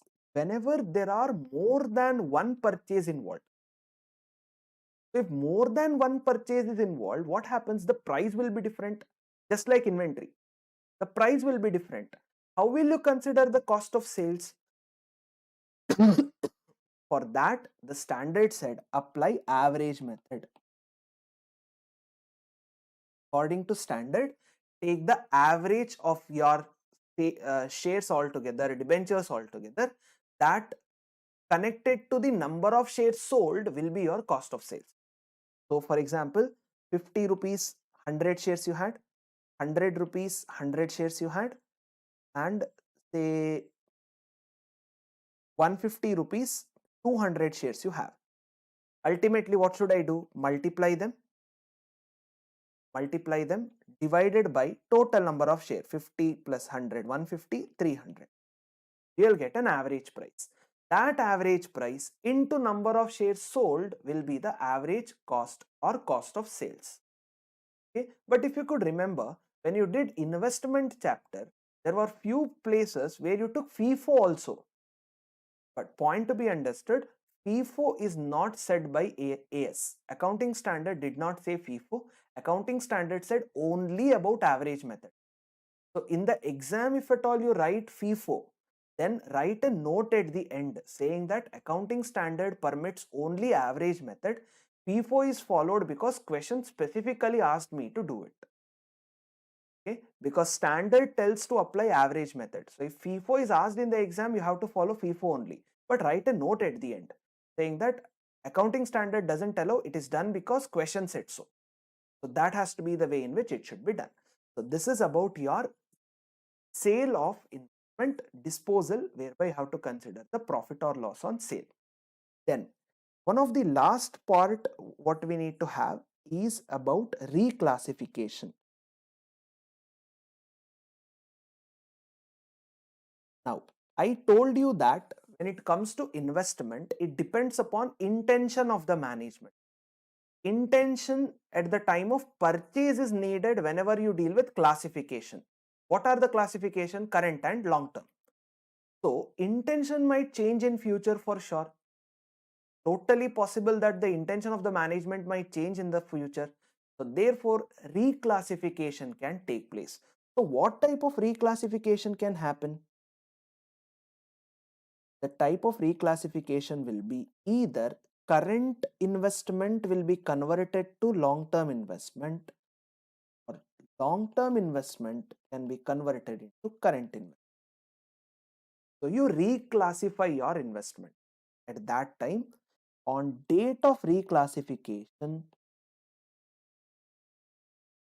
you have to make a valuation.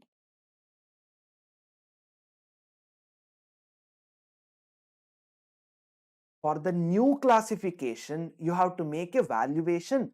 Valued amount will be the amount to be considered for the next classification what you are doing. So current to non-current. So now till now it was current, which is now getting shifted to non-current. On that day of shifting, make a valuation. Whatever value you get from now on, non-current investment will have that value. So that's how it is interpreted. So how the valuation rules will apply? If current is getting converted to long-term investment, it will be done at cost or fair value, whichever is less. Cost or fair value, whichever is less. When current investment is shifted to long-term investment. So cost 100, fair value 80, whichever is less. How much? 80. Now 80 is the value of non-current investment from now on. Okay, that is how it is supposed to be done. Any loss incurred, again P&L. That is never going to change. Any loss will be taken to P&L.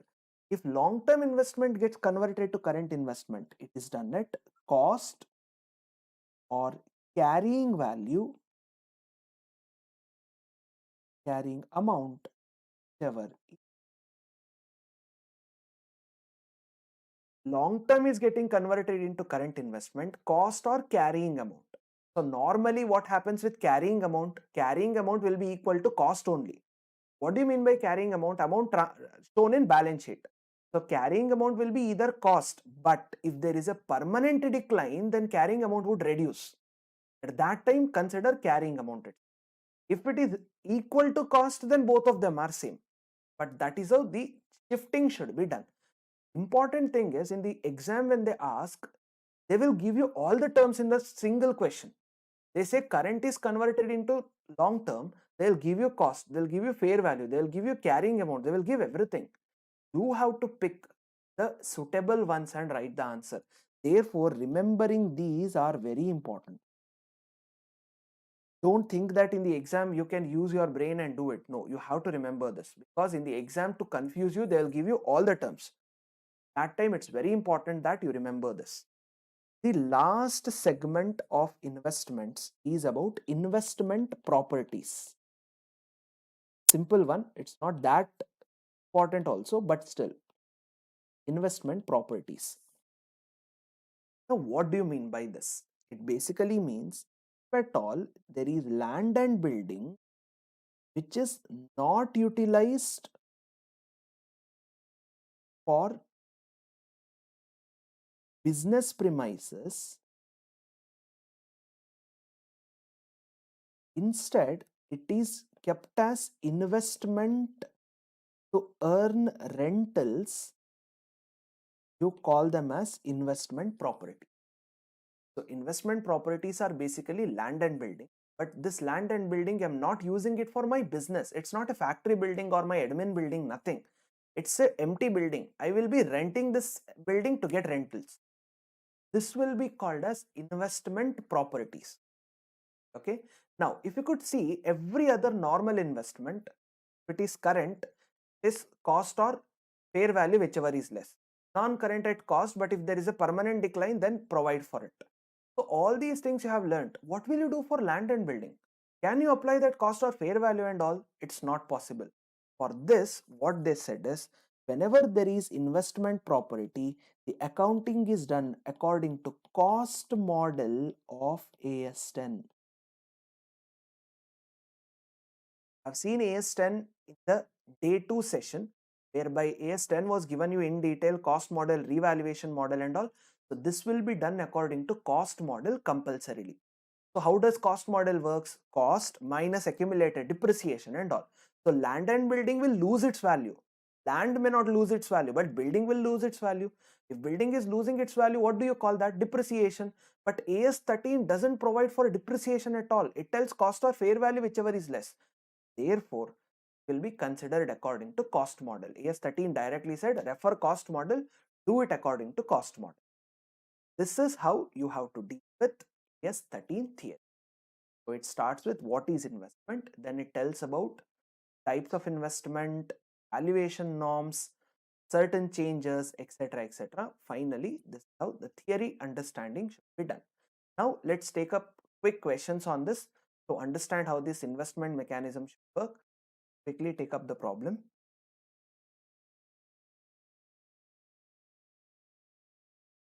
A Limited on 1/1/2020, this is your RTP question, had made an investment of rupees 600 lakh in the equity shares of B Limited, of which 50% is made in the long-term category and the rest as temporary investment. The realizable value of all such investment on 31/3/2020 became 200 lakh as B Limited lost a case of copyright. How will you recognize the reduction in the value of the investment in financial statement for the year ended 31/3/2020 as per AS13, considering the downfall in the value of shares as non-temporary? So now if you could look into the question, 1/1/2020, they have made an investment 600 lakh in equity shares of B Limited. They say 50% is long-term category, rest as temporary. Now, if you could look into it, the date is 31/3/2020 and 1/1/2020 they have invested. So only 3 months is elapsed. Can't we consider everything as current? No. Therefore, what word is important? Intention. So intention is 50% long-term, 50% current. So whatever intention they have, you should classify it accordingly. Now what is happening is the entire value now became 200 lakh.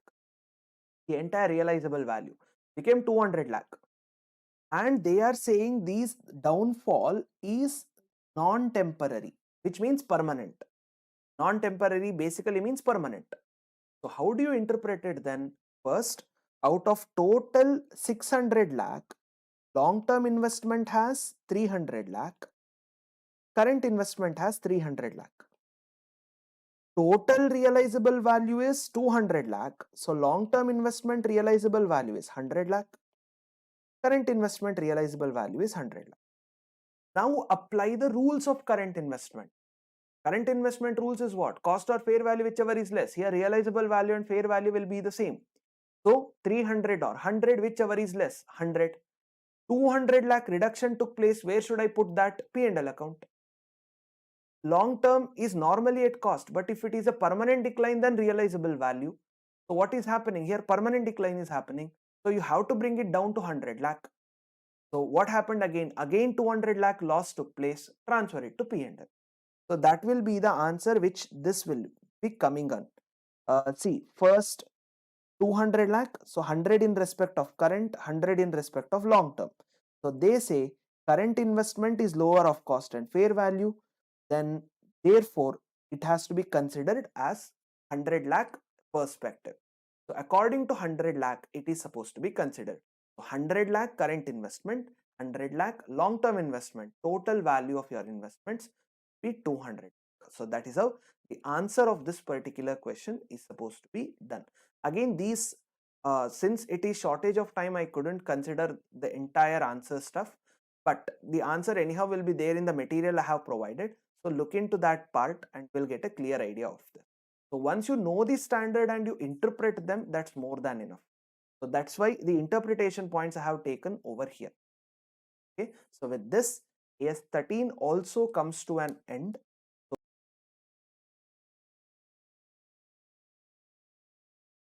We are discussing this chapter now, where we'll be looking into how the investment accounts needs to be prepared and accordingly what rules and regulations are applicable.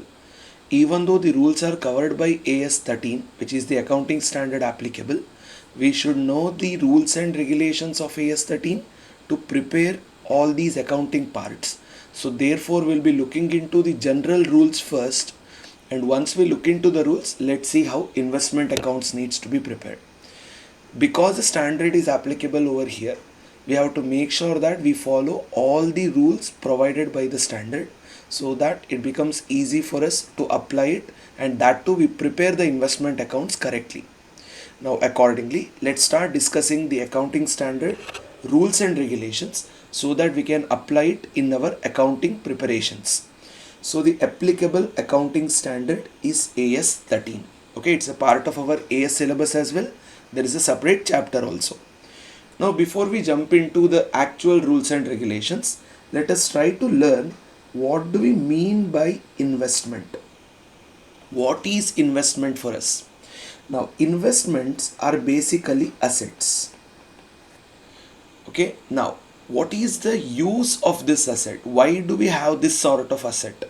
This asset will yield revenue, and it will yield revenue in the form of interest or dividend or rental or capital appreciation. However, it is not considered to be in stock in trade. Okay, so investments are assets which are held to generate revenue in the form of interest and dividend, rental or capital appreciation.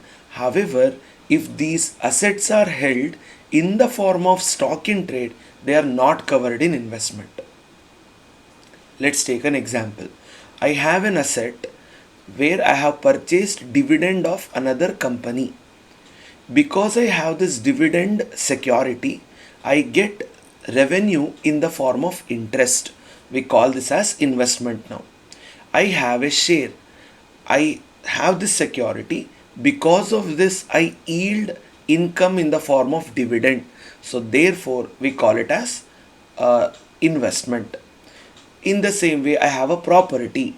I give this on lease. I get income in the form of rent, and even this will turn into investment. We call these things as investment property. Or else, I have kept the asset with me. It will have a higher value in the future.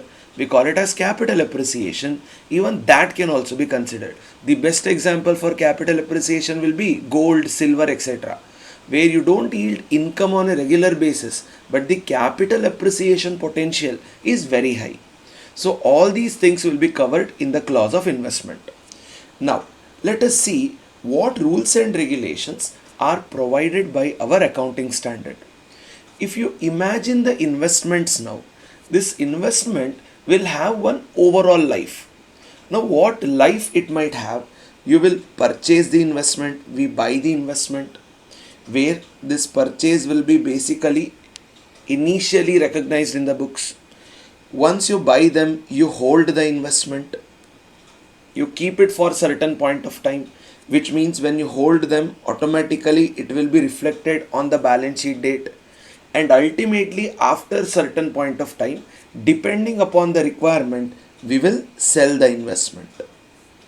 So the entire investment will have life in three forms. Initial buy we do, which is initial recognition. We hold the investment, which means it comes in every balance sheet. And finally, after a certain point of time, we sell the investment. So these are the three requirements which will happen in investment. Accordingly, what rules are provided by the accounting standard? Now, starting with initial recognition. When we buy the investment, how it should be treated?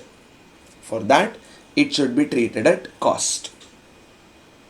So, initial recognition of investment should be done at cost. Whatever payment we make to get the investment, that will be the cost. Then, if there are any directly attributable expenses, it should be added. So directly attributable expenses will be added here.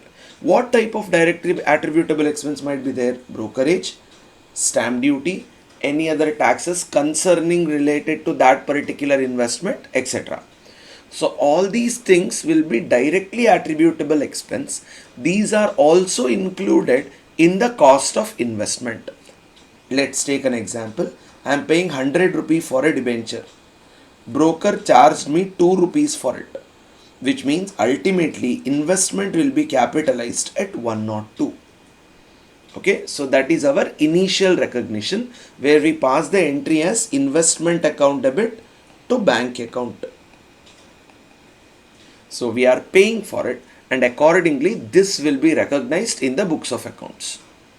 Now, once we have purchased the initial investment where we have recognized it in the books, if we hold the investment, it will be reflected in every balance sheet. So what happens on the balance sheet date? As on the balance sheet date, according to the rules of AS 13, we have to value our investment. So we have an initial value for it, but on the balance sheet date, we have to derive another value. Now, how this valuation is considered? The valuation depends upon classification of investments.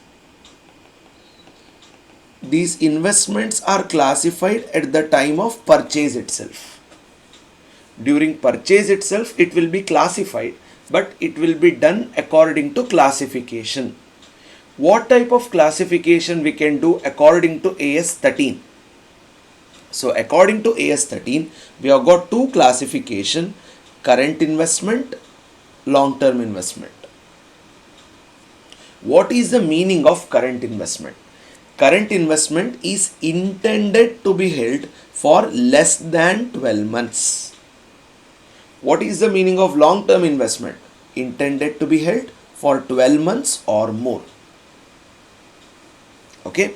Now, what is the consequence of having current investment? The intention to keep is less than 12 months. Understand? It is the intention. Whose intention? Management intention. So the intention of the management is to hold this security for less than 12 months. It will turn into current investment. If they want to hold the security for 12 months or more, it will turn into long-term investment. Why this breakup is given? Because the valuation rule will differ for each of the individual breakup. Now, starting with the current investment, how it needs to be considered from the valuation point of view, it is cost or fair value, whichever is lower. Cost or fair value, whichever is lower, is the current investment rules and regulation related to valuation. If it is long-term investment, it is at cost. However, if there is a permanent decline, then it is valued at realizable value.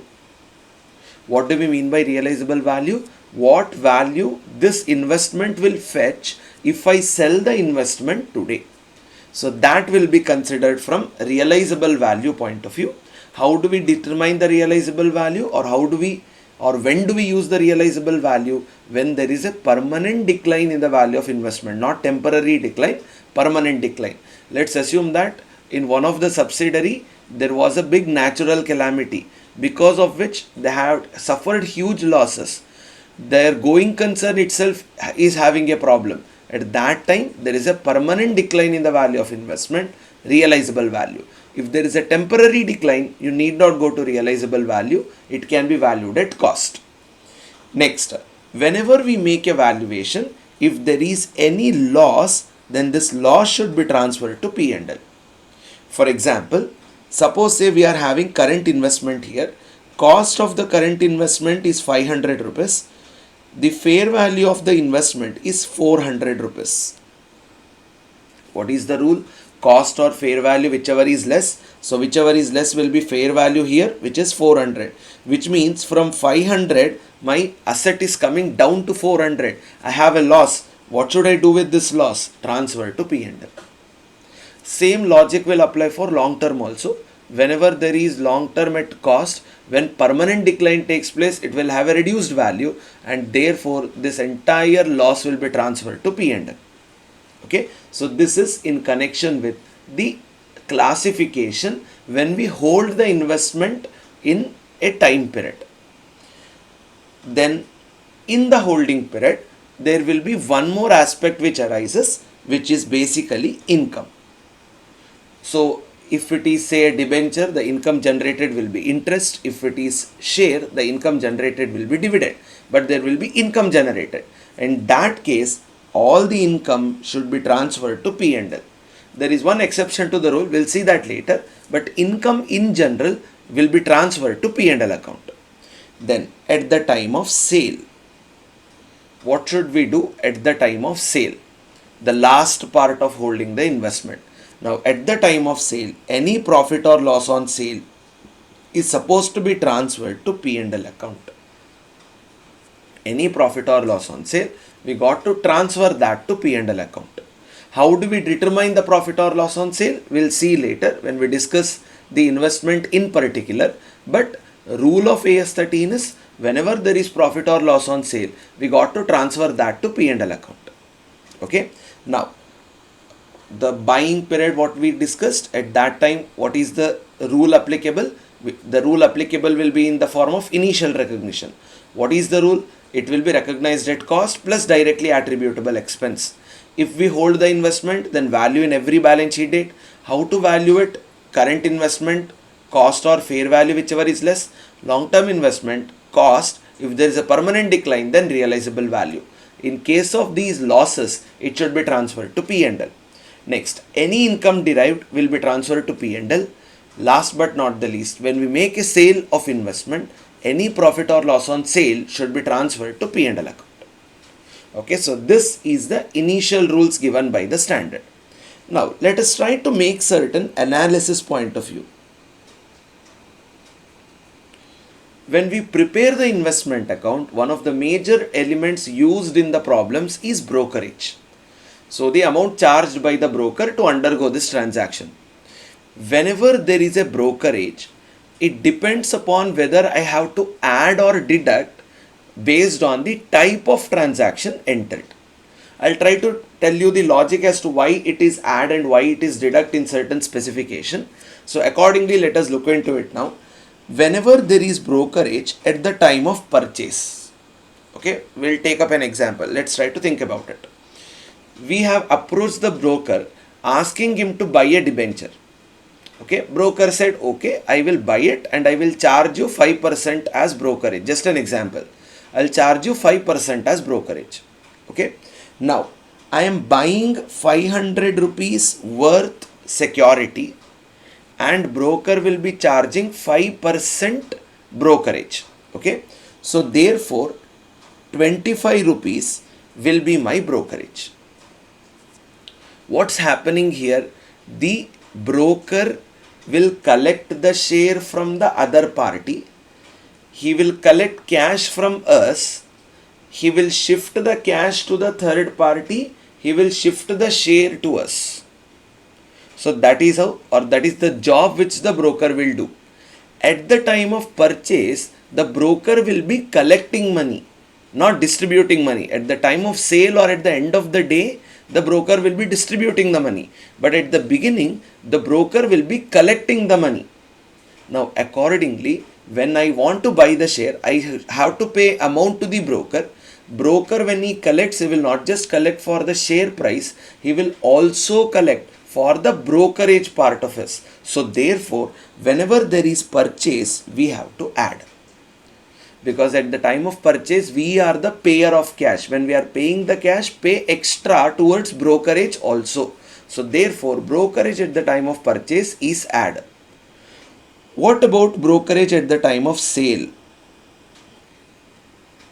Okay, now if you think about it, when it comes to sale, what is happening? We will be surrendering our shares to broker. Broker will shift the shares to another party. He will collect cash from another party. He is going to distribute the cash to us. Whenever he is distributing, he will deduct his share and he will distribute. So automatically what happened? At the time of sale, brokerage should be deducted. Not add but deduct. At the time of purchase, we have to add. I hope the logic is clear. So whenever there is purchase, I am the payer of the cash. So pay along with brokerage. Whenever I am selling, I will be the recipient of cash. When I will receive, I will get the net of figure, which is total minus brokerage. Okay. Now this is in connection with a normal rule which is applicable related to brokerage. Now accordingly, when it comes to the preparation of accounts, the investments are divided into two types. The first is fixed income security. The second is variable income securities. Reason being, income derivation in fixed income security will be fixed. So the rule and the requirement of the topic will take it in a different way. But when it comes to variable income security, there is no proper formality or there is no proper element covered there which will actually consider the variable portion. In the sense, if it is variable income security, the payment towards the income is not fixed. Any time whenever the company feels of paying, they are allowed to do so. So because of this, whenever it comes to the investment accounting also, we have made the bifurcation. Fixed will be analyzed separately, variable will be analyzed separately. Now let's start with the first one, fixed income securities. What do we mean by fixed income security? Normally the income derived over here is interest, and this interest will remain fixed. Why, tell me? Because whenever there is interest is always calculated on time basis. I have given you a loan for 6 months, I will also collect interest for 6 months. I can't charge you 12-month interest at that time. So therefore, the interest income will remain fixed. And that is the crux of this particular deviation. or this particular classification. So at that time, we will be considering the fixed income security. The income derived is in regular basis. So therefore, there is a time factor involved. Okay. Now, whenever there is interest, let's try to understand this very clearly now. Whenever there is interest, if you think about it, debenture can also be traded in the market. In that case, in 1 month only, they might have a lot of transactions when it comes to the income point of view. They have got different types of transactions from the company perspective. So accordingly, what happens is, if they keep on tracking how many sales have occurred, who is the new buyer and everything, it becomes very difficult for the company to operate in the future. So therefore, what the company will be deciding is that they will define something called as interest payout date. They will define interest payout date. Let's take an example. Our company said the interest payout dates are 30th November and 31st of March. On these 2 days, whoever are the debenture holders, they will be considered for payment of interest. Okay, so it doesn't matter what's the holding period. What matters, are we holding at the time of interest payout date? If yes, at that time, as a part of interest payout, we'll be collecting the money. Then accordingly, on that day, whoever has the debenture, they will be getting the interest. Okay, but now let's try to learn through a practical example. Let's say we are following financial year 2022-23. Let's take this assumption. Now accordingly, let's assume that on 1st of July 22, there is a purchase of investment till interest payout date. Okay, so after 1st July, the interest payout date is on 30th September. So let's assume till 30th September, we have this debenture what we have purchased. Okay, let's put some numbers so that it will be easy for us. So we are buying, say, 100 debenture, and the face value of each debenture, let's say, is 100 rupees, and the interest rate is 12%. Okay, now if we analyze from the interest point of view, what is happening?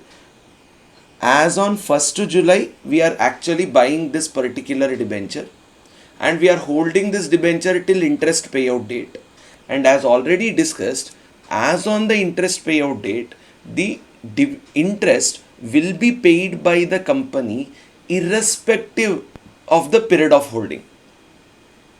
I can keep it for 10 days also, I can keep it for 1 month also, I can keep it for 3 months, or I can keep it for the entire 6 months, assuming that anyhow it is half yearly interest. So I can keep it for the entire 6 months. It doesn't matter. If I hold that particular investment on the interest payout date, full interest will be given by the company. Okay.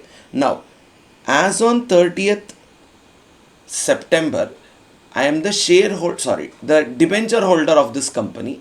So therefore, I will be given interest not based on my period of holding, but for the entire 6 months. Now, how do we calculate interest then? It will be 10,000 into 12% into 6 by 12. Okay, so it is 100 into 100, 10,000 into 12% into 6 by 12, which will be 600 rupees. Okay, so on the interest payout date, I will be recognizing the entire 6 months, or I will be receiving the entire 600, irrespective of what is the period of holding.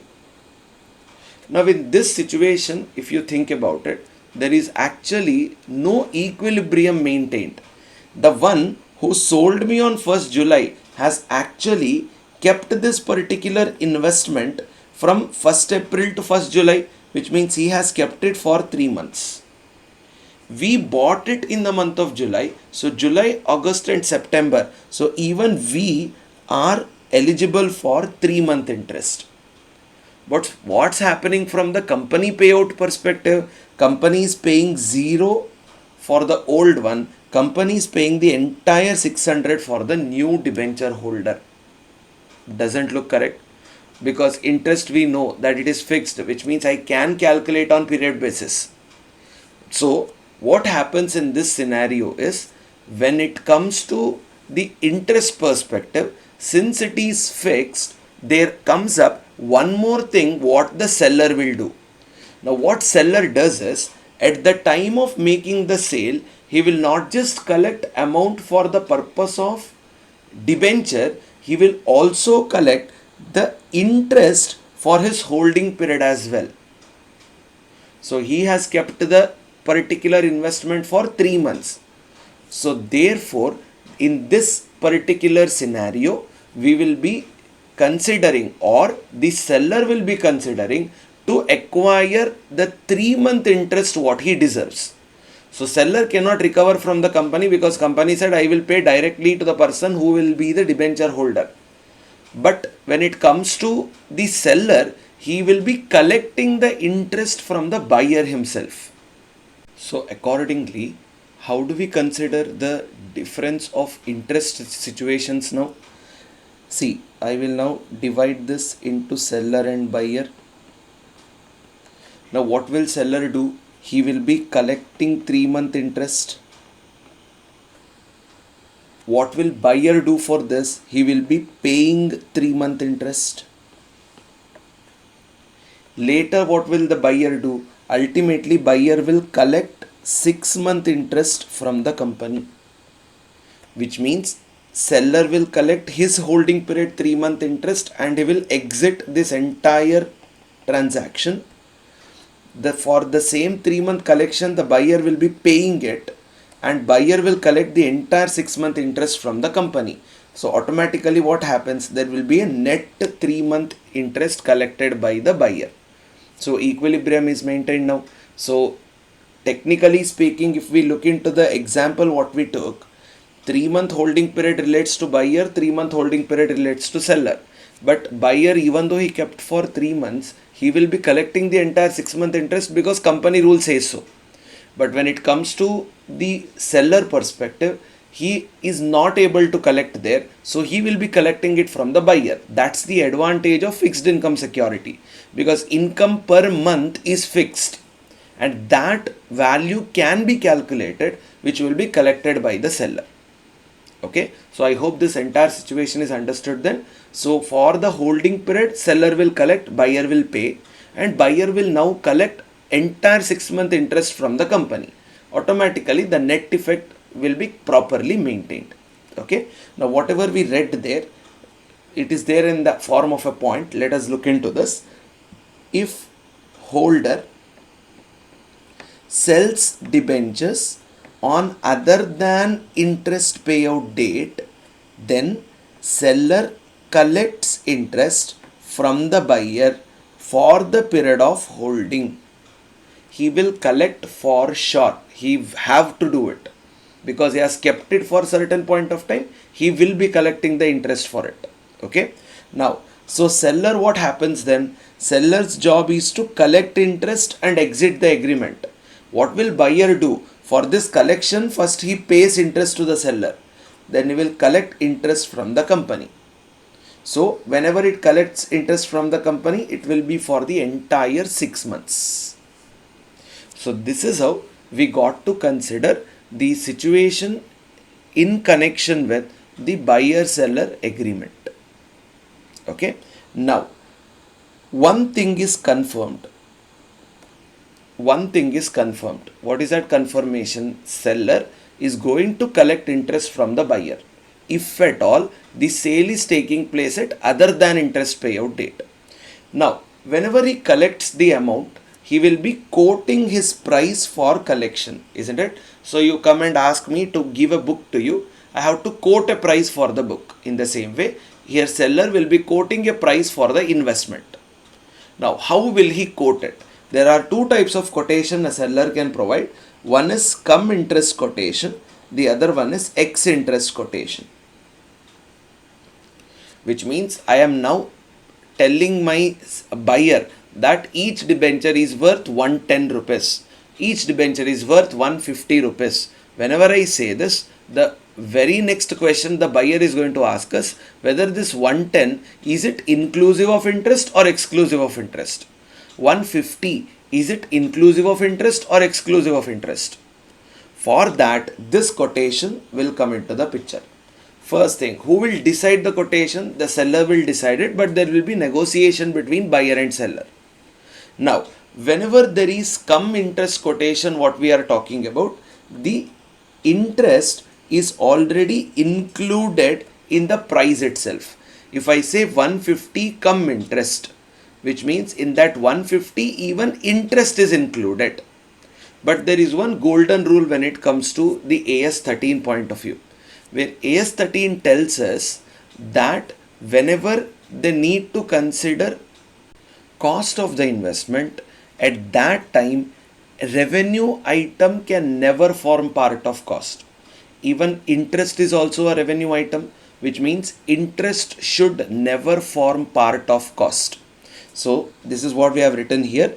Interest cannot form part of cost. But what happens in this quotation? In cum interest quotation, the quote what the seller gives is inclusive of interest. So can I include this interest in the cost of the investment? No. So what should we do? Deduct interest to get the cost. So the formula will be cost is equal to total payment minus interest part of it. Okay, this is when it comes to cum interest quotation. What is the meaning of ex interest quotation? It is exclusive of interest. There is no interest included in the price I have specified. It is only related to the investment because interest is excluded. If interest is excluded, the entire payment is done only towards principal, which is only towards debenture. But however, we studied one thing. If at all we have kept the debenture for certain point of time, we'll definitely collect interest out of it. So in ex interest quotation, interest will be collected separately. The company will collect, the seller will collect the interest separately. So it is exclusive of interest. Quote itself is cost because interest is paid separately. So what is the relationship here? The total payment shall be cost plus interest. Okay, so in cum interest quotation, we know the total payment. So therefore, we do total minus interest. But when it comes to ex interest quotation, the quotation itself is exclusive of interest. Therefore, the interest is collected separately. Ex interest, directly that particular amount itself will become the cost of the investment. Okay, so this is the quotation involvement, very important from fixed income security. Finally, whenever there is sale, what should we do? We have already discussed the rules of AS 13 here, that whenever there is sale of investment, any profit or loss on sale should be transferred to P&L account. So the same thing comes here. Whenever there is sale of investment, calculate profit or loss on sale. Whether we made profit out of it or loss out of it. That is what we are supposed to check. Now, how do we get the profit or loss? It is net sale proceeds minus cost of sales. Net sale proceeds minus cost of sales. Now, how do you get net sale proceeds? It is sale proceeds minus brokerage. We have already discussed, at the time of purchase, brokerage is added. At the time of sale, brokerage is reduced. Then, how do we get the cost of sales? We have already said that profit or loss is equal to net sale proceeds minus cost of sales. So how do we determine the cost of sales? The AS, the accounting standard, tells us that the method to apply to calculate the cost of sales is average method, basically weighted average method. But sometimes from the exam point of view, they will specifically ask to apply FIFO. At that time, we got to apply FIFO. Okay, so basically what did we discuss over here? When it comes to the seller, if at all he has a period of holding, he will definitely collect interest from the buyer. when this particular amount needs to be collected, negotiation when it takes place, what happens is the quotation will be given by the seller, and that quote can be a cum interest quote or an ex interest quote. Cum interest is already included, so therefore deduct interest to get the cost. Ex interest is not included, therefore the price itself will be the cost, interest will be collected separately. So this is about the quotation mechanism when we talk about investments. Okay. Now, accordingly, we have already discussed one thing. Interest cannot form part of cost, and if there is any sale of investment, we have to calculate profit or loss on sale. How do we calculate profit or loss on sale? It is net sale proceeds minus cost of sales. What is net sale proceeds? Sale proceeds minus brokerage. Okay. Finally, to get the cost of sales, AS prescribes us to follow weighted average. Sometimes the question might ask you to apply FIFO. If they are asking you to apply FIFO, you have to make sure that the earliest purchase or the opening balance will be considered first. Okay, so accordingly, this entire discussion needs to be taken up. So, average method, how do we determine the cost of sales? It is basically quantity into price per unit divided by total quantity. Quantity will be the weight. Then cost of sales will be sold quantity into average price.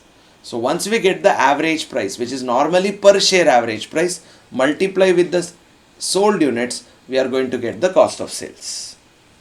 Okay. Now, whenever we prepare the fixed income security, the pattern of account what we follow, where there will be 5 accounts on the debit side, the other 5 accounts on the credit side, which is date, particulars, face value, interest, cost. Date, particulars, face value, interest, cost. Okay. Now, these 3 will be amount columns what we do when it comes to investment. But why do we have 3 amount columns here?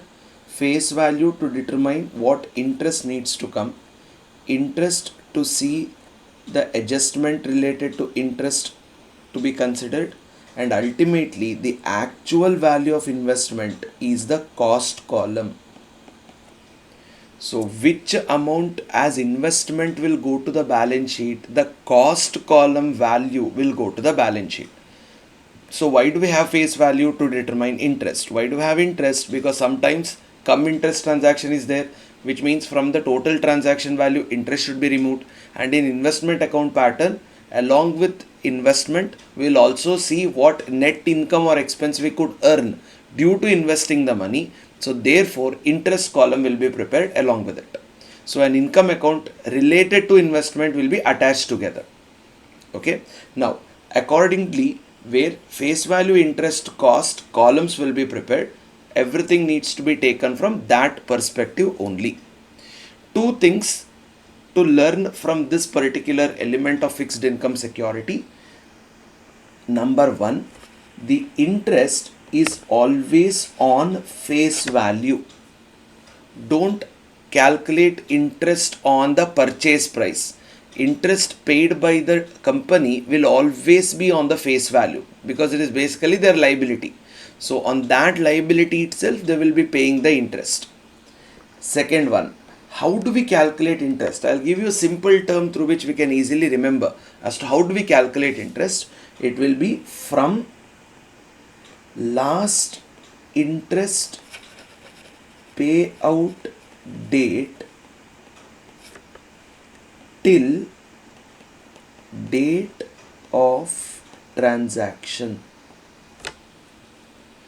The coverage period of interest will be from the last interest payout date till the date of transaction. Let's take an example. Let's say 30th September and 31st March are the interest payout dates. We will have our transaction, let's say, on 1st January. We have a transaction on 1st January. Now we want to determine how many months interest we got to calculate. For that, check the last interest payout date. 30th September is the last interest payout date till the date of transaction, 1st January. So how many months are involved? October, November and December. So 3-month interest needs to be calculated. Okay, so yes, I'll fix this up. Yeah. So basically, when it comes to the interest mechanism, then accordingly, what do we do here? We will calculate the interest from initial interest payout date till the date of transaction. Whatever period gap you have, calculate interest on face value by applying the rate of interest. So this is the fixed income security discussion, whereby the income remains fixed here. The income involved over here is interest. Therefore, the security we consider will be debenture. Now, in this debenture, they can also use the term bond as well. Both of them will have the same characteristics. Initial recognition will remain the same as per AS 13. Any cost incurred, add brokerage. When we hold them, again we will have the same rules and regulation. It will be cost or fair value, whichever is less, or permanent decline, the long-term investment, whatever we have studied. The next thing is, whenever we do the interest part, company will be defining the interest payout date. On that date, they will pay the entire period interest. Suppose if the purchase or sale transaction is taking place in between that, at that point of time, seller will collect interest from the buyer. So that broken period interest will be collected by the seller. Buyer will pay that broken period interest. Buyer will collect the total interest from the company. Therefore, equilibrium will be maintained. After that, collection of interest is always compulsory. But how do they collect it? It will be either included in the quote or it is excluded in the quote. Included will be called as cum interest, excluded will be called as ex interest.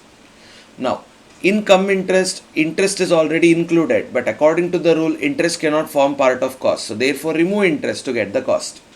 Ex interest, it's already excluding interest, which means you need not exclude it once again. Therefore, directly consider the value quoted itself as the cost. Interest is paid separately. And finally, whenever there is sale, we do it according to the net sale proceeds minus the cost of sales, where net sale proceeds will be calculated first. Cost of sales will be done either according to average method or FIFO. So AS, if we have to follow, we should apply average. If question gives us any specific requirement, then we will apply FIFO. And ultimately, we'll present all these things, whatever we studied, through an investment account to disclose that to our shareholder. So this is from the fixed income security perspective. Now we will take up the variable income securities.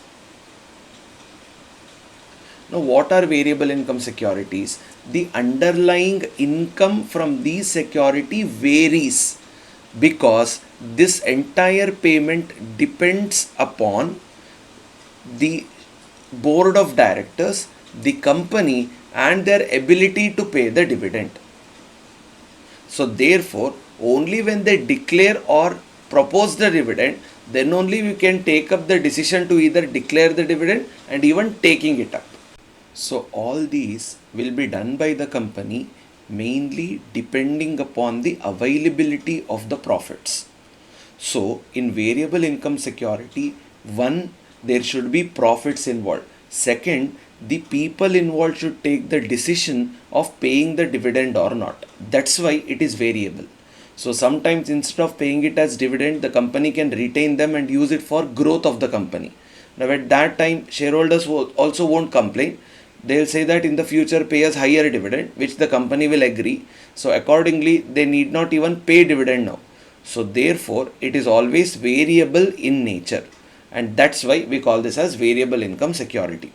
So variable income security, the income involved is dividend, which will vary from period to period basis. And therefore, it's not as similar to fixed income security where interest is fixed. Now, the initial rules, whatever we studied in the variable income security or even the fixed income security, will remain the same, where it will be recognized at cost incurred, and accordingly there is valuation rules and all those things. Everything will remain the same. But there are certain additional aspects when it comes to variable income security, which is not there in the fixed income security. Now let us try to go through these points one by one. First, what happens if there are bonus shares in the company? For that we say, since there is no cash outflow, there is no cost to be added. At what value investment will be recognized in the books? It will be recognized at cost incurred. But for bonus issue, cost is not incurred. Therefore, it will only increase the number of shares, but it will never be added up to the cost column of the account because it will not yield any cost. It's only a representation that these are the shares collected from the company, and that will be one of the benefit what we get. So bonus share, no cash outflow, don't add it to cost, but it will increase the number of shares. The next important one is in connection with right shares. What do we mean by right share?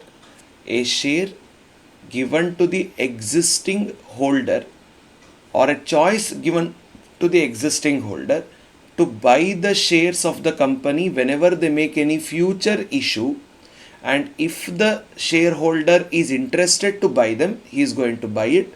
If he is not interested to buy them, at that time he is allowed to renunciate the right. Okay, so let's take an example. There are a total of 1000 shares available with me. Company came in and said, for every 2 existing share, 1 right share will be provided. So I have the power, or I have the option to buy 500 right shares. How am I able to do this, or what are the possibilities I have here? Either directly go and purchase the right shares. 500 right shares we are allowed to buy, so we can go and purchase the right share. If we don't want that, then you are allowed to renunciate the right. What do we mean by renunciating a right? It basically means we can sell the contract itself.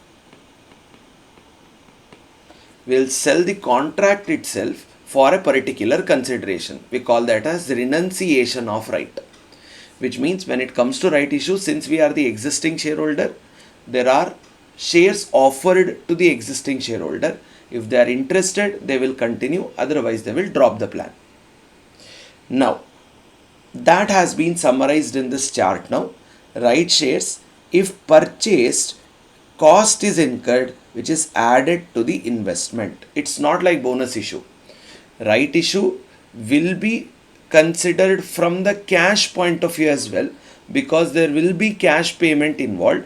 However, that cash payment, whatever we make, will be less than the market value of the share, because you are supposed to give some benefit to the existing shareholder. So if at all market value of a share, let's say, is 250, right issue will be now done at say 200, which means it will be done at less than market price, but there is cost incurred. Since there is cost incurred, you are allowed to add it to the value of the investment, provided we buy the right share. Now, instead of buying the right share, if we sell the rights, in the sense contract itself, we are not selling the right share, we are selling the contract itself. We call that as renunciation of rights. Now, whenever we sell the contract to a third party, we always collect consideration.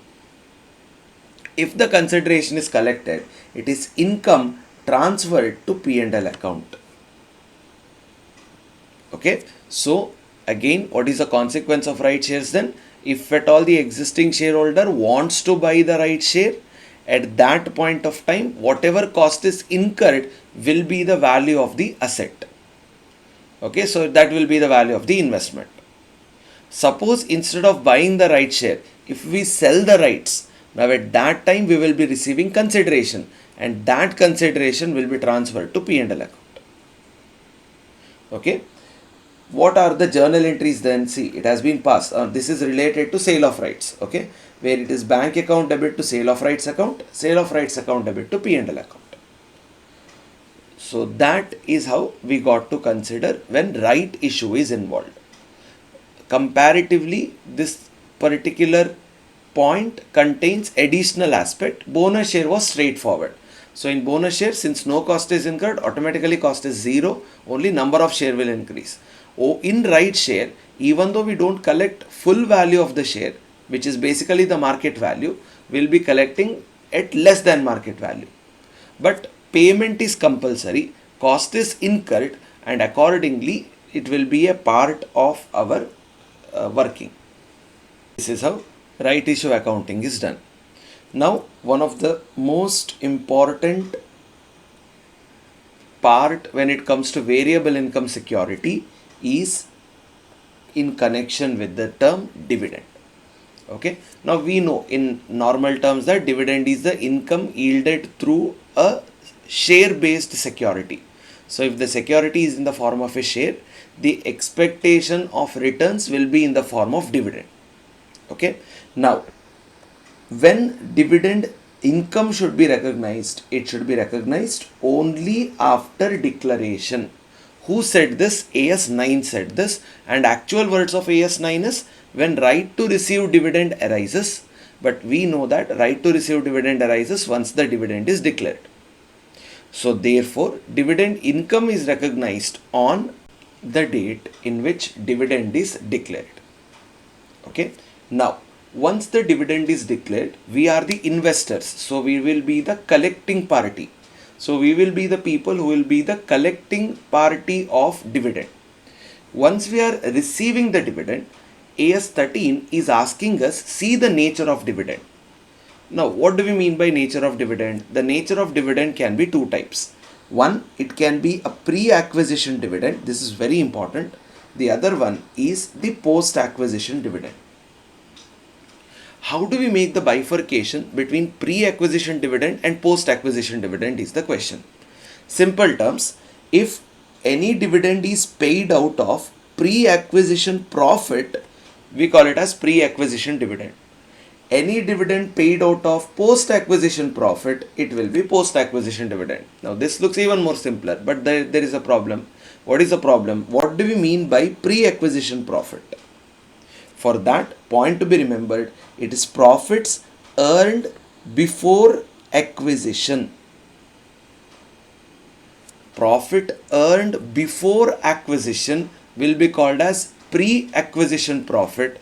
Profit earned after acquisition will be post-acquisition profit. Okay, so again I repeat, whenever it comes to the dividend collected, according to AS 13, reclassify the dividend into two things. One, pre-acquisition dividend, the other one, post-acquisition dividend. What's the consequence of pre-acquisition dividend? It is basically any dividend paid out of pre-acquisition profit. Post-acquisition dividend, any dividend paid out of post-acquisition profit. What is pre-acquisition profit? Any profit earned by the company before the date of investment. Any profit earned by the company after the date of investment will now turn into post mechanism. Okay, so the bifurcation these two is very important from the exam point of view, which means let's take a quick example to understand this concept.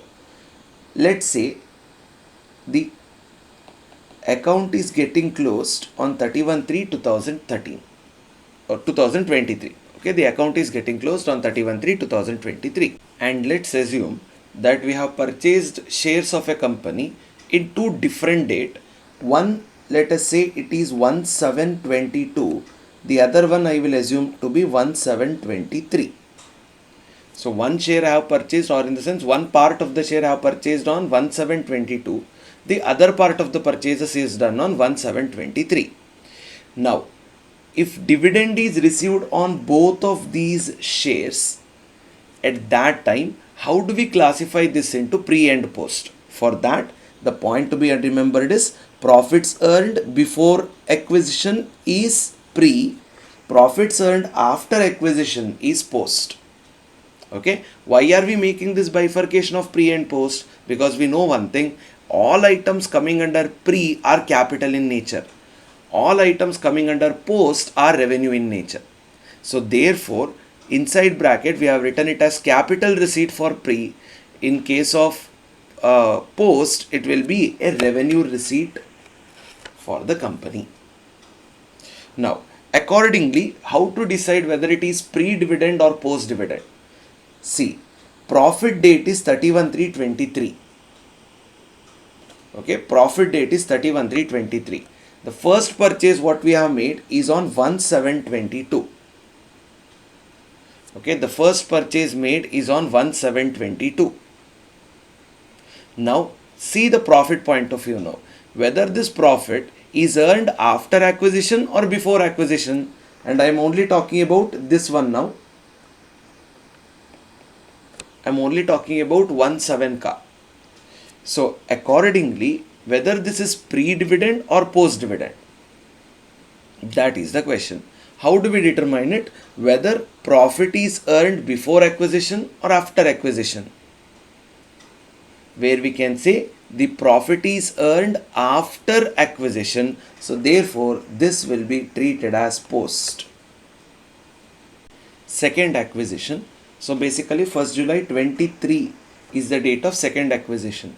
Now again, whether this is pre or post profit, again look into it. Profit date is 31/3/23, acquisition date is 1/7/23.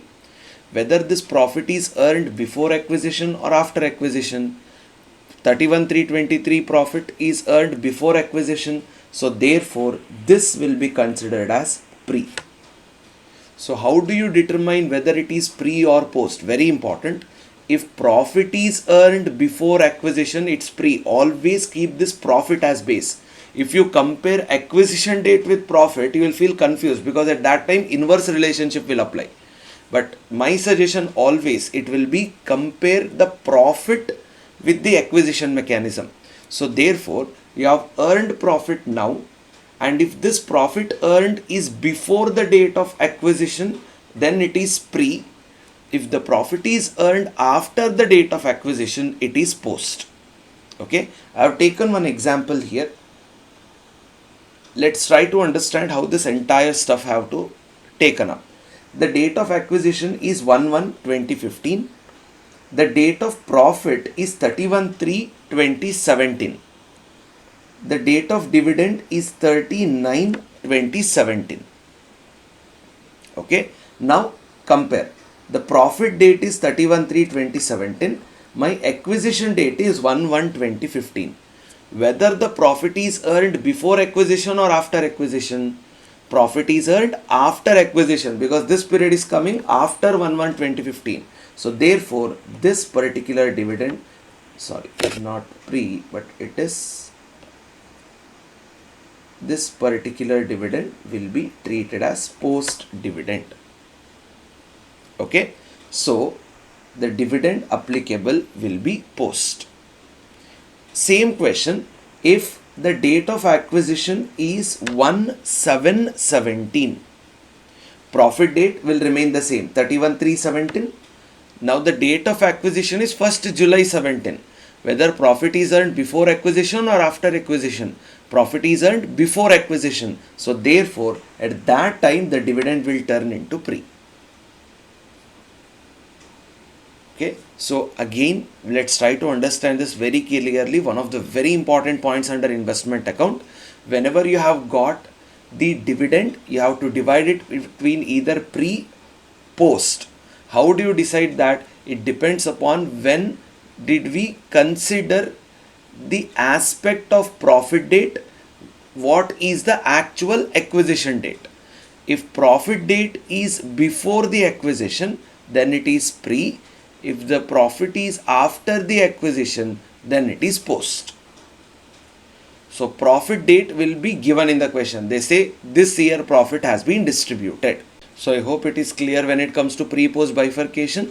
Now, what's the consequence of having pre? What's the consequence of having post? Where one thing we know, pre is always capital in nature, post is always revenue in nature. But how do we treat the dividend in the given situation? Every time there is pre-profit, what should be done? It should be deducted from the cost of investment. Whenever there is pre-dividend, it's a capital receipt, which means it should be deducted from the cost of investment compulsorily. Suppose if it is post-dividend, then it is treated as income, normal income transferred to P&L. Pre-dividend capital in nature, Therefore, we got to deduct it from the cost of investment. Post is revenue in nature, which means it can be treated as income. Okay, so this is how the dividend mechanism will come into the picture. I'll take one last example so that we'll get this pre-post bifurcation correctly. Let's say the profit date is 31/03/2017. Let's consider the acquisition date as 1/8/2016. At that time, whether we consider this to be a pre-dividend or a post-dividend. Again, how do we consider? Take profit, see whether the profit is earned before acquisition or after acquisition. So, acquisition is 1/8/16, profit date is 31/3/17, which means this profit is earned after acquisition. So, therefore, this will turn into post. So every time when pre-post mechanism applies, what is the logic we got to apply? At that time, what we have to say, what is the profit date and what is the acquisition date. If at all the profit is after acquisition, it is post. That has to be the judgment. If at all the profit is before acquisition, then it will be considered as pre. So that is how the decision on pre and post needs to be done. So the ultimate consequence of pre is deduct from the cost of investment.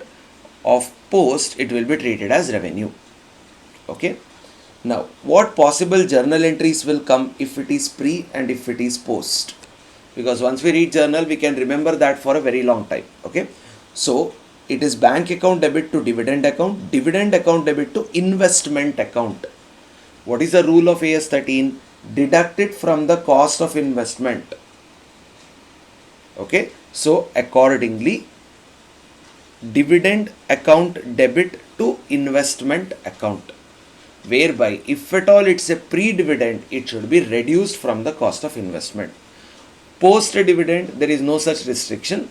According to the requirement, the derivations can be done. Now, once we are done with dividend, almost all the concepts are over from the variable income securities point of view. So whenever there is sale, again it will lead into profit or loss on sale. How do we get the profit or loss on sale? It is basically net sale proceeds minus cost of sales. How do you get the net sale proceeds? It will be sale proceeds minus brokerage. And how to determine the cost of sales? The cost of sales in common of variable income security, the cost of sales will always be covered under average method. Very few times institute might ask you to do it under FIFO, but in all the other cases it will be directly done in average method. Okay, so this is the requirement when it comes to variable income security. Whenever we pass an account or whenever we create an account in variable income security, how do we do it? Same like fixed income security, it will be date, particulars, face value or number of share. Some authors go with face value disclosure, some authors will go with number of share disclosure. Both of them would be okay. Dividend and cost. This is on the debit side, same columns are on the credit side. Okay, so to summarize whatever we studied from the rules and regulations point of view, first we looked into the basic understanding of the term investment. After that, we looked into what are the rules and regulations involved, where we said initial recognition at cost plus any directly attributable cost. After that, on the balance sheet date, make the classification and make the valuation related to it, where it is cost or fair value, whichever is less if they are current investment, and at cost, permanent decline, realizable value if they are long-term investment. Any loss will be transferred to P&L account. Next, income if we derive, we will transfer it to P&L, but we'll have a quick understanding now. If it is pre-acquisition dividend, it will not go to P&L. Instead, it will be reduced from the cost of investment. Next, whenever there is sale, profit or loss on sale will be calculated. It will be transferred to P&L account. Brokerage, what we discussed, if it is purchase, we will add it. If it is sale, we are going to deduct it. Under fixed income security, we said interest is that fixed income, and that income can be calculated based on time basis. So accordingly, it was considered as fixed income security. Because there are a lot of people, interest payout date will be defined by the company. On that day, full interest will be paid. So between seller and buyer, if there is any in between period transaction, seller will collect interest from the buyer. If we includes that in the quotation, we call it as cum interest quote. Otherwise, we call it as X interest quote. So in cum interest quote, deduct interest to get the cost. X interest quote, that itself will be called as cost. Now, later, whenever there is sale, we have to calculate profit or loss on sale, which is basically net sale proceeds minus cost of sale. Net sale proceeds are sale proceeds minus brokerage. Cost of sale will be done either according to average method or FIFO. If it is average, take an average of all the values involved. If it is FIFO, only compare with the earliest purchases. Okay. After that, we looked into the variable income security. Rules and regulations were similar, but some additional aspects coming in over here. Number one, what if there is bonus share? Since cost incurred is 0, nothing will be added to cost, only face value or number of shares will be added. After that, if there is right share, then two circumstances are possible. Either we will purchase the right share or we will sell the right. If we are purchasing the right share, at that point of time, there is cost incurred, so therefore it will be added to the cost of the investment. But instead of buying the right share, if we sell the right, renunciate the right, at that point of time, the consideration collected for such renunciation is income transferred to P&L. It will not come in the investment account, it's an income transfer to P&L. After that, we studied about the journal entry when this particular aspect comes in. Then the main concept came in, which was in connection with dividend. Dividend income will be recognized once right to receive dividend arises. And after that, when it comes to dividend perspective, there are two types of dividend: pre-acquisition, post-acquisition. How do you make the bifurcation? If at all there is any profit and that profit is earned before the date of acquisition, or that profit is earned after the date of acquisition. If the profit is earned before the date of acquisition, then the dividend will be pre. The profit is earned after the date of acquisition, it will be post. Consequence of pre, it will be considered as negative investment, so it will be reduced from the cost of investment. Consequence of post is treated as income. So accordingly, we have seen an example also. So every time whenever you deal with pre and post, make it a point that you will keep the profit date as base, and this profit is earned after acquisition, it will be post. This profit is earned before acquisition, then it will be pre. Okay, so profit earned before acquisition pre, profit earned after acquisition post.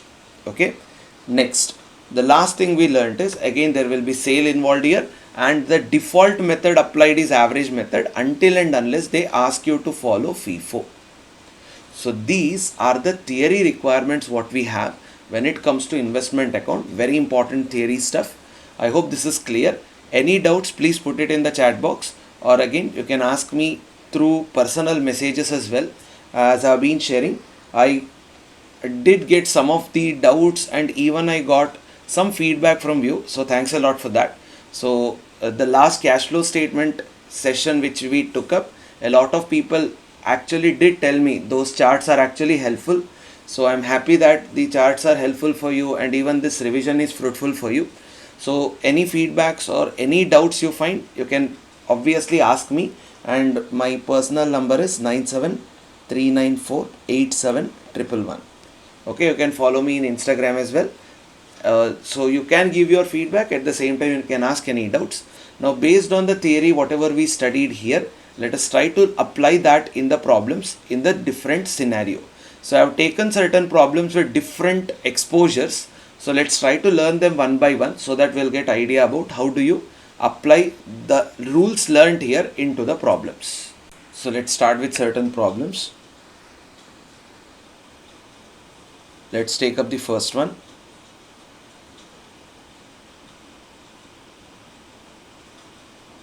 So I think now this looks visible. A Limited purchased on 1st April 2020 8% convertible debenture in C Limited of face value rupees 2 lakh at rupees 108. On 1st July 2020, A Limited purchased another rupees 1 lakh debenture at 112 cum interest. On 1st October 2020, rupees 80,000 debentures were sold at 105. On 1st December 2020, C Limited give option for conversion of 8% convertible debentures into equity share of rupees 10 each. A Limited received 5,000 equity shares in C Limited in conversion of 25% debenture held on that date.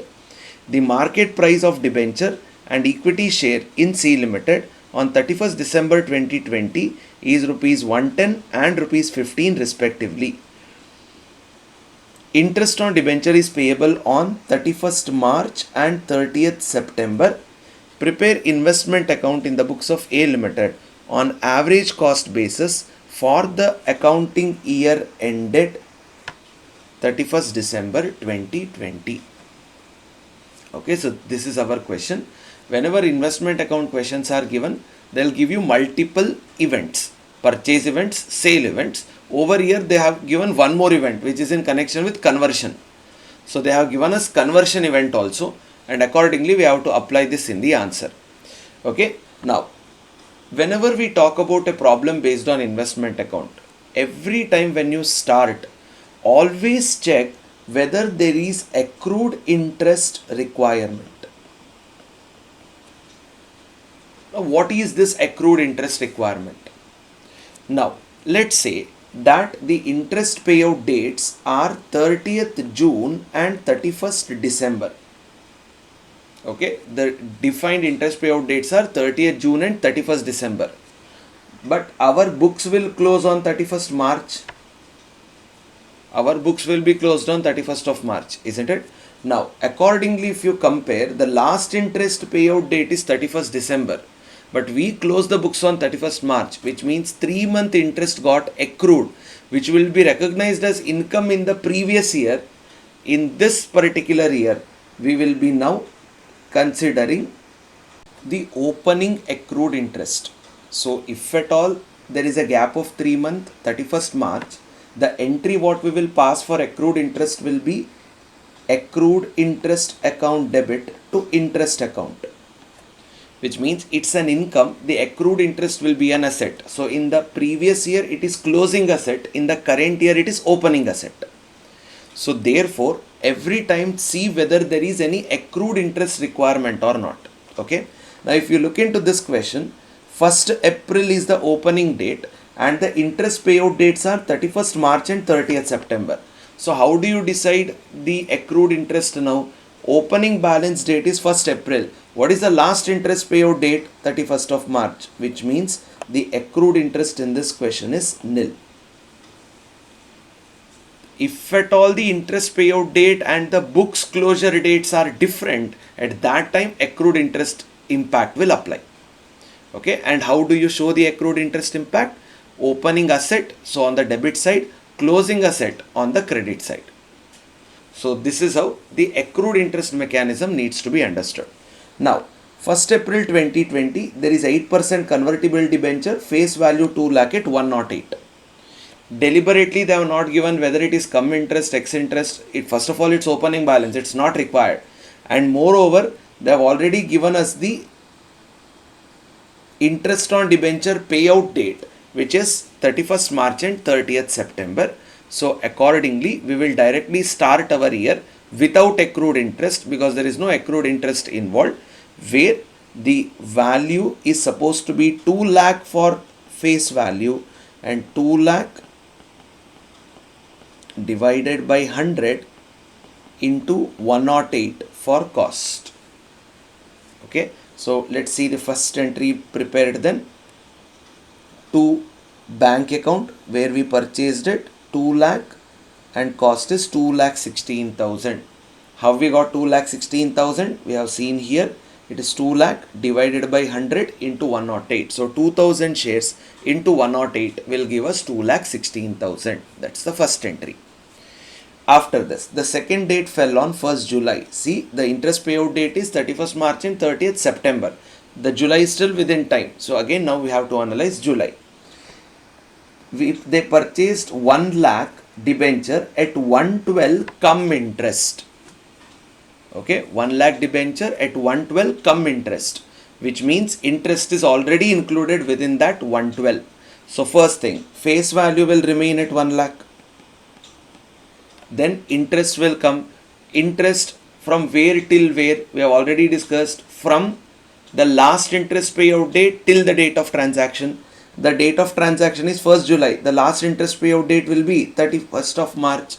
So it is April, May, June, 3 months. So 1 lakh into 8% into 3 by 12. So this will give us the interest factor. Now, once we are done with the interest factor, the face value is 1 lakh. Now let us determine how to get the cost. So for cost, they said it is 112, which means 1 lakh divided by 100 into 112, where we will be getting the answer as 1,12,000. This is a cum interest transaction, which means interest is already included. So 1 lakh into 8% into 3 by 12, I think we'll get 2,000 over here. Now, this is a cum interest transaction, which means 1,12,000 includes interest. So what should we do? Deduct 2,000 to get the cost, which means 1,10,000 is the cost.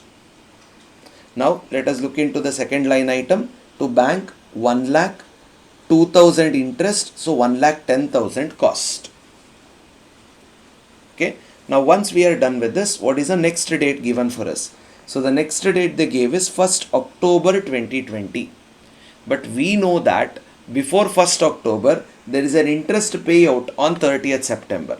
So, the next entry we will pass on 30th September for interest purposes, and accordingly, the face value in hand for all these debentures now is basically 2 lakh plus 1 lakh. So 3 lakh will be the value. Okay. And for this, apply 8% for 6 months, because this is company paid interest. They will not see who is the debenture. Sorry. They will not see for what period you kept it. What they will see is only those people who are available to whom dividend will be paid. Okay. So 3 lakh into 8% into 6 by 12. So this will be 12,000. Since it is cash collection, it will be written on the credit side. And on the credit side, by bank, 12,000 has been written in the interest column. Okay. Now, let's come back and continue the question. On 1st October 2020, 80,000 debentures were sold for 105. 80,000 debentures sold for 105, which means first get the net sale proceeds. So 80,000 debentures sold for 105. So accordingly, the question is telling us that it is rupees 80,000 debentures sold at 105. So 80,000 divided by 100 into 105. So let us check the value once. 80,000 divided by 100 into 105. Now this will give us 84,000. So this particular stuff is going to be considered at 84,000. If there is any brokerage, we will be reducing it. So here no brokerage is mentioned. So 80,000 is nominal value, 84,000 is cost. Sir, why didn't we consider interest over here? Because last interest payout date is 30th September, date of transaction is 1st October. So automatically no interest impact is applicable. Whenever there is sale, it should always end with another calculation on profit or loss on sale. So basically this is my net sale proceeds. and the only thing which is required for me now is what is the cost of sales over here. So for cost of sales, either it can be FIFO or it can be weighted average. According to the question, they want us to follow average cost basis. So how do we get it? It's quite simple. You have to go through the account first so that you'll get an easy idea. First, see whether there is any debit and credits affecting the cost. So there is inputs over here, incomings over here. Credit wise, the first sale has taken place, so therefore nothing has got credited except interest.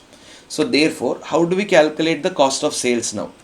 When 2 lakh is the face value, 2,16,000 is cost, 1 lakh face value, 1,10,000 is the cost.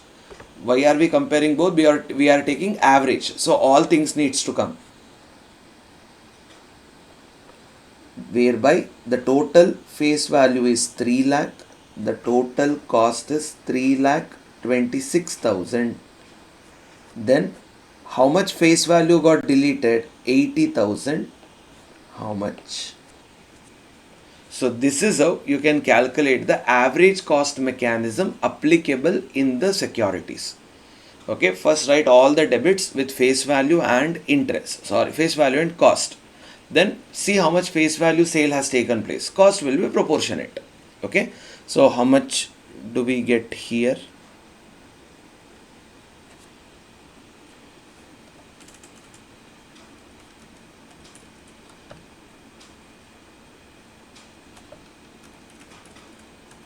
Okay, so the cost of sales will come as 86,933.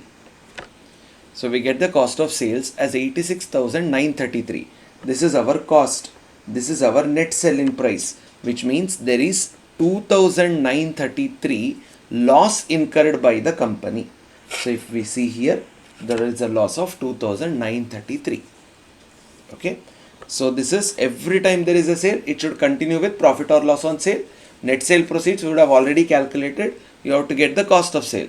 For cost of sale, you have to apply all these norms and regulations. Okay. Next, continuing the part. On 1st December, C Limited gave option for conversion of 8% convertible debenture into equity share of 10 each. A Limited received 5,000 equity shares in C Limited in conversion of 25% debenture held on that date, which means company is giving us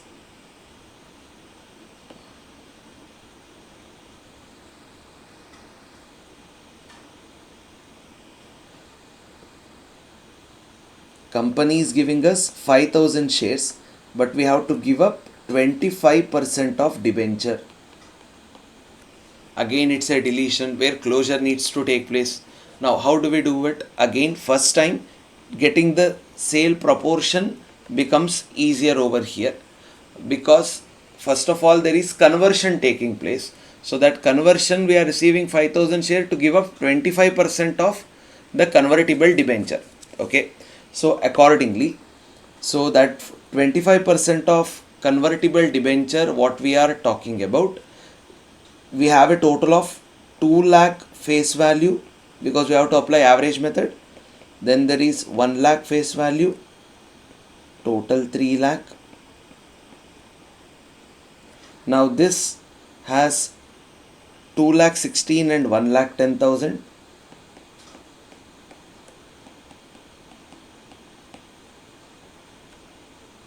Which is 3,76,000. How much is getting cancelled now?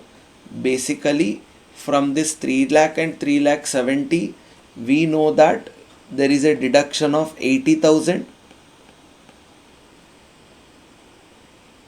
because 80,000 worth goods are sold or worth units are sold. So 2,20,000 is remaining. Of this 2,20,000, 25% is getting converted. So of 2,20,000, 25% is getting converted. So look into the calculations what they have made. The calculation related to conversion. Cost of debentures converted. Okay, so it is basically these two are actually getting converted now. Of this, a part of it is already sold. So 2,16,000 and 1,10,000 are the respective cost to it. So therefore, what they have done, 2,16,000, 1,10,000 multiplied with not into. So it is 55,000 out of 3 lakh. So check over here. Nominal value of debentures converted into equity share. 3 lakh was the total debits we had. These two included, it is 3 lakh minus 80,000 sale into 25%, where 55,000 face value getting converted will come. So now again applying the average methodology or average mechanism, where we said for 2,16,000 and 1,10,000 are supposed to be the two total cost we have, where we are multiplying with 55,000 divided by 3 lakh. Of the total 3 lakh face value, 55,000 is getting converted. So cross multiplication will get 59,767. Now this is getting converted, so it should be written on the credit side. By equity shares 55,000 and 59,767. Okay. Now once we are done with this mechanism, again let's go back to the question once to see whether everything is considered. 1st December, C Limited gave an option 5,000 held on that day.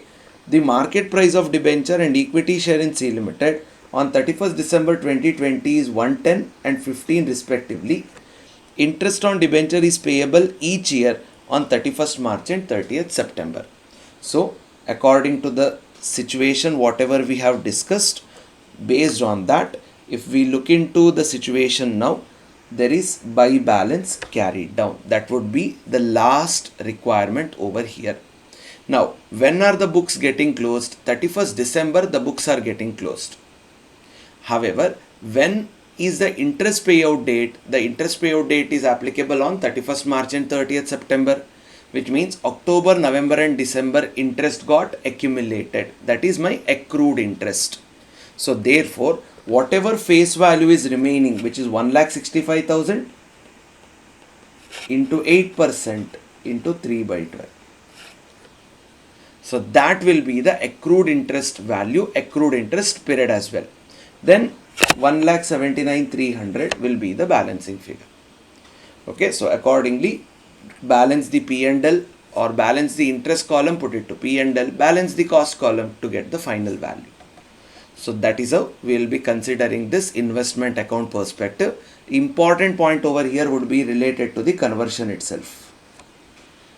So first, how much face value has got converted, and after that we'll have looked into what element or what sort of cost will come into the picture.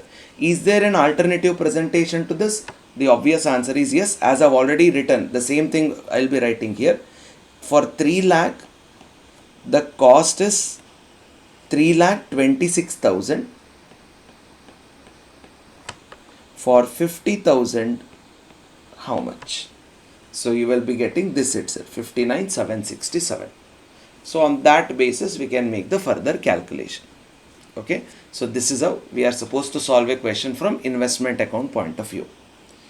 Next, let us take up one more question.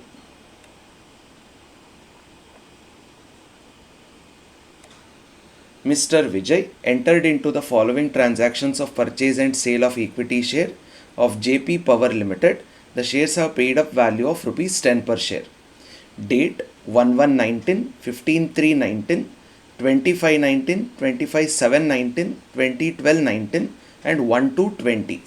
And they have given terms. Some of them are buy, some of them are bonus and sale. Additional info, 15th September 19, dividend at 3 per share was received for the year ended 31/3/19. This is the profit date. Okay, next, on 12/11/19, company made a right issue of equity share in the ratio of 1 share for 5 shares held on payment of rupees 20 per share. He subscribed to 60% of the shares and renounced the remaining share on receipt of 3 per share. Shares are to be valued on weighted average cost basis. You are required to prepare investment account for the year ended 31/3/19 and 31/3/20. So till here it is applicable for 31,319. After that it will be applied for 31,320. Starting with the first one, there is direct buy 600 at 20. Whenever there are shares, institute have followed with, instead of face value, they went with number of shares. Even that can be done. So it is directly 600 into 20. So let's look into it. To bank, number is 600. 600 into 20 is 12,000. Okay, I hope it is visible, or else I'll just zoom in. 600 is the number, 12,000 is the value. Next, after that, there is one more buy of 900 at 25 now. So 900 number multiply with 25, you will get 22,500. Nothing else has taken place as on 31,319. So therefore, we directly balanced the account and that balance has been brought down. One P&L is done. Oh, sorry, one investment, 1 year investment is done. Next, current year requirement. First thing is, on 20th May, we received or we purchased another set of shares, which is 1000. So again, to bank will come 1000 shares, 23,000 is the value. After that, the new things came up. There is a bonus share issued to the extent of 2,500. So bonus shares have been issued to the extent of 2,500. Each share is of 10 rupees. It's mentioned over here. So therefore, automatically to bonus issue 2,500, cost will be nil. You cannot have cost because no cost will be incurred. Next, once 25th July is over, after that, the next date mentioned over here is 20th December, but before that, two events have taken place. One, dividend event. Second, right issue event. So first let us talk about that part. Now they are saying dividend at 3 per share was received for year ended 31,319. So 31,319 is the profit date, and now they have decided to pay 3 per share. Now, first thing, on 600 shares do we get 3 per share? The answer is yes. On 900 shares will we get? Yes. On 1000 shares shall we get? Yes. For the time being, let's forget about bonus issue. The other two, whether we get it on 20th December, no. On 1st Feb, no. Because the dividend declaration is done on 15th September. So after that, if any shares come in, we will not be considering them for the same. So one very important point here, the profit getting distributed is 31,319. And bonus issue is taking place on 12th November 19, which means as on the profit earning date, whether we had the right shares with us, not right shares, but whether we had bonus shares with us, 31,319 is the profit date. Bonus shares creation date itself is 25th July. Okay, so profit date is 31,319. Bonus shares creation date itself is 2,500. Is 25th July. So therefore, automatically on bonus share in this year, dividend will not be paid. Why? Because profit distribution date is 31st of March. The entire bonus share got created itself in the month of July. So therefore, they are completely removed. No dividend will be paid because 31,319 profit is getting distributed. If 31,320 profit will be distributed, at that time it's eligible. But for 31,319, it is not eligible. Okay. So therefore, three shares we have now, 600, 900 and 1000. If we multiply this by 3, which is basically 2,500 into 3, it will be 7,500. However, how will you treat this in the books of accounts? That's the next question. Now, 15/9/19 is the bonus date. Profit date is 31/3/19. If we remember, dividend will be either pre or post. So 31/3/19 is the profit date. So accordingly, if 31/3/19 is the profit date, then 1st January 19, keep the profit date as base. earnings got before profit date, earnings after profit date, or else, as I have already told you, take the vice versa stuff. Whether we have earned any profit before acquisition, whether we have earned any profit after acquisition. So this profit, whatever is earned based on 1119, will come under after acquisition perspective. Because profit date is 31/3, acquisition date is 1/1, which means profit is earned after acquisition. So therefore, this will be considered from the post point of view. Same logic over here, after acquisition. Therefore, again, the same logic is applicable.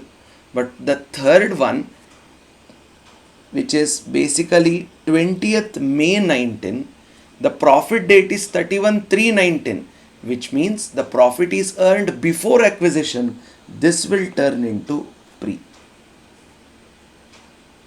Profit earned before acquisition pre, profit earned after acquisition post. Okay, so accordingly, for 2 shares, which is 600 plus 900 into 3, this is one wing. 1000 into 3 is the other wing. Because this is post, it will be income. This is pre, it will be capital. Okay, so capital nature is what I meant. So now if you look into it, by dividend, 4500 is written under income, 3000 is written under cost column. Why? Pre-dividend should reduce the cost of investment, so directly write it in the cost column. Okay, I hope this is clear. Next, on 12th November, the company is making a right issue of equity shares, and they are saying the proportion is 1 share for 5 shares held. Okay, the proportion to be considered is 1 share for 5 shares held. Now, accordingly, the payment per share will be 20 rupees, and our person subscribed for 60% of the share and renounced the remaining share on receipt of 3 per share. So what shall we do with the right share mechanism now? The first thing is, let's see how many right shares we are eligible. In total now, including bonus share, because there is a time gap between bonus and right share issue now. So even bonus will be eligible for right share. So if you add everything, so you will get 5000 shares. So 5000 shares, add these 4, we will get 5000 shares. So 5000 shares into 1 by 5 will give us 1000 shares. So when we have this 1000 shares, what they are telling us that 6%, 60% we are buying them, which means 600 shares we are buying, and the rest 40% we are renouncing, which is 400 we are renouncing, or we are selling the right to somebody else. For this 600, we are paying 20 rupee per share, which means it is 12,000. For 400, we are collecting 3 rupee, which is 1200. So accordingly, if you look into this answer now, 600 shares, 12,000 is supposed to be considered as the cost. Okay, and also if you see the note given by the institute only, right share as discussed, it will be 1000 shares, 600 shares are subscribed, 12,000 will be the cost, 400 share will be renounced, 3 rupee, 1200 will be the value. This consideration should be credited to P&L account. It won't be a part of investment account, it will be credited to P&L account. Okay, now once we are done with the right issue mechanism, the only thing remaining are 2 sales given in the question, which is 1500 and 1000 shares. Now directly multiply them and write it as the sale proceeds. 1500, 33,000, 1000, 24,000. Directly multiply them. 2 different dates, I do agree, but the only 2 remaining are these now. So if you multiply them, you are going to get that particular sale proceeds. But whenever you get the sale proceeds, you should always run with profit or loss on sale. So for profit or loss on sale, you need to get the cost involved. You need to get what is the cost of sales. For that, average method is adopted. How do we get the average method? First, take all the debits. See whether there is any credit. In this question, there is a credit. This is very important thing which you have to remember.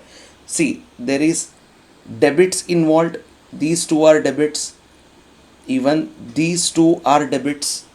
And there is one major credit which is pre-acquisition dividend. So therefore, add the debits and deduct this pre-acquisition dividend credit. Then only you can get the average cost correctly. So that is what is done here. So 12,000 is the first debit, 25,000 is second purchase, 23,000 is the third purchase. Bonus shares anyhow is nil. Right share is 12,000. For this, 3,000 pre-acquisition dividend is reduced. Okay, so accordingly the average rate will come to 11.875. Now, if we see the profit or loss on sale, then the sale price is 33,000. 11.875 is one share ka average price. So 1,500 shares are sold. We get a profit on sale of 15,187.5. In the same case for the next one also. Sale units, 11.875 is supposed to be the average cost. Automatically we get our profit involved. So these two profits will come on the debit side because it is profit amount. Then all the elements are covered. Accordingly, first balance the dividend column, transfer it to P&L, then balance cost and face value column to get the final answer about it. Okay, so important one over here is that pre-acquisition dividend, which will be reduced while getting the cost involved over there, which is for the purpose of cost of sales. Okay, so this question is also covered. Let's take up one last question in this regard related to a fixed income security. Mr. Weiss had 12% debenture of face value rupees 100 of Alpha Limited as current investment. He provides the following details relating to the investments.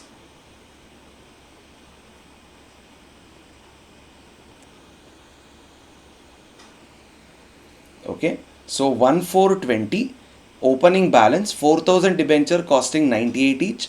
1620 purchase 2,000 debenture at 120 come interest. Next, on 1920 sold 3,000 debenture at 110 come interest. 11220 sold 2,000 debenture at 105 x interest. 31,121 purchased 3,000 debenture 100 x interest.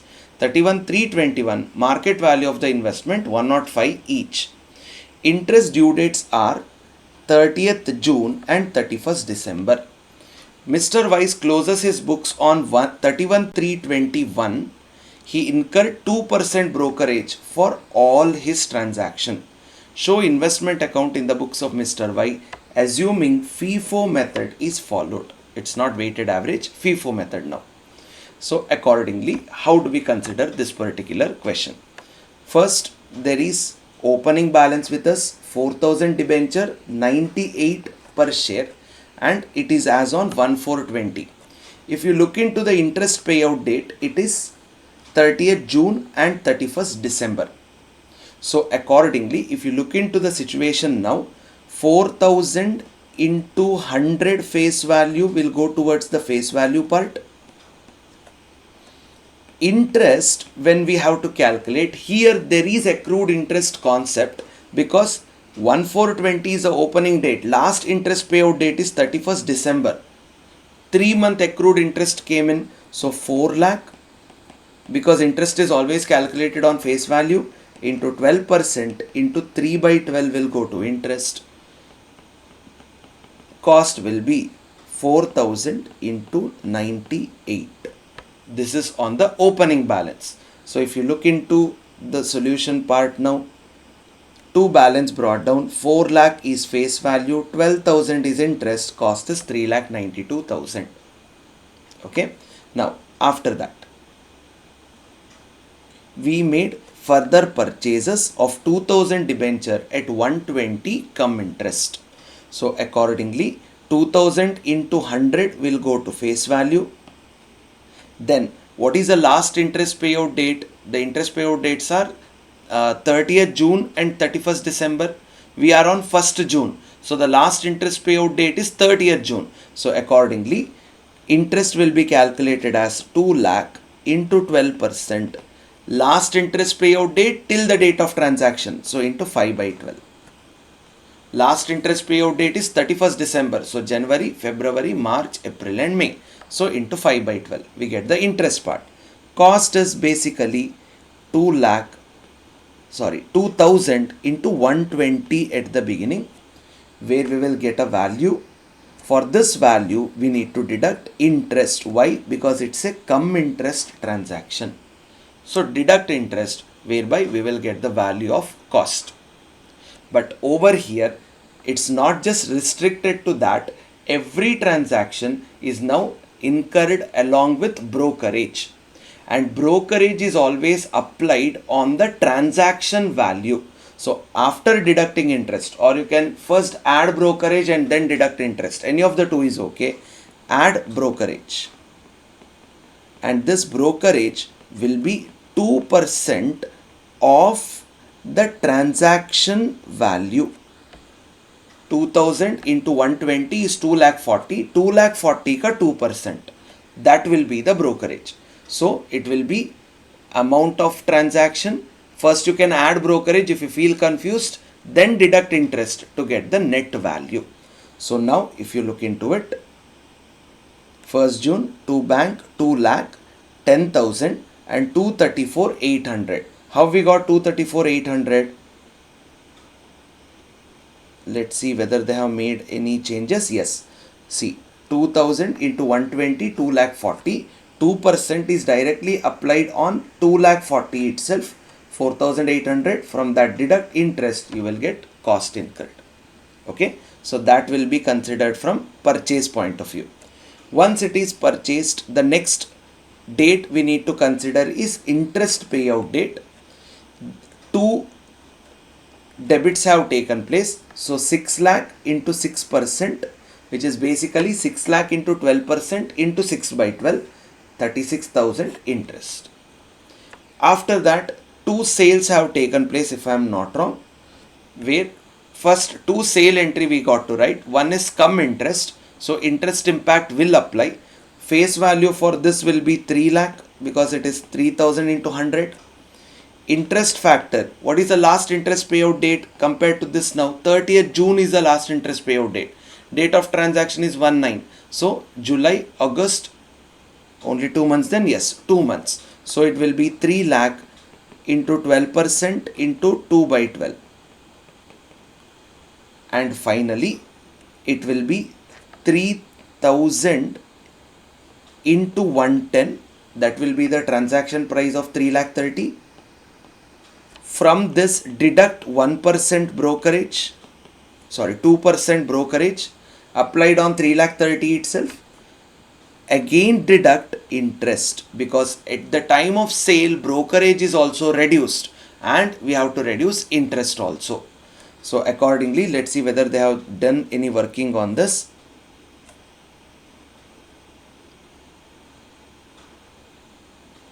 Sale value of 3,000 debentures. So 3,30,000 becomes the sale value minus brokerage 2%. After that, minus interest for 2 months, we get 317,400. So this 317,400 will sit on the credit side. Once we write this particular value, now we have to calculate profit or loss on sale. For this, they are asking us to adopt weighted average method. Not weighted average, I'm sorry, FIFO method. So if FIFO is supposed to be applicable, first purchases or first opening balance will be sold. So in opening balance, there are 4,000 debenture.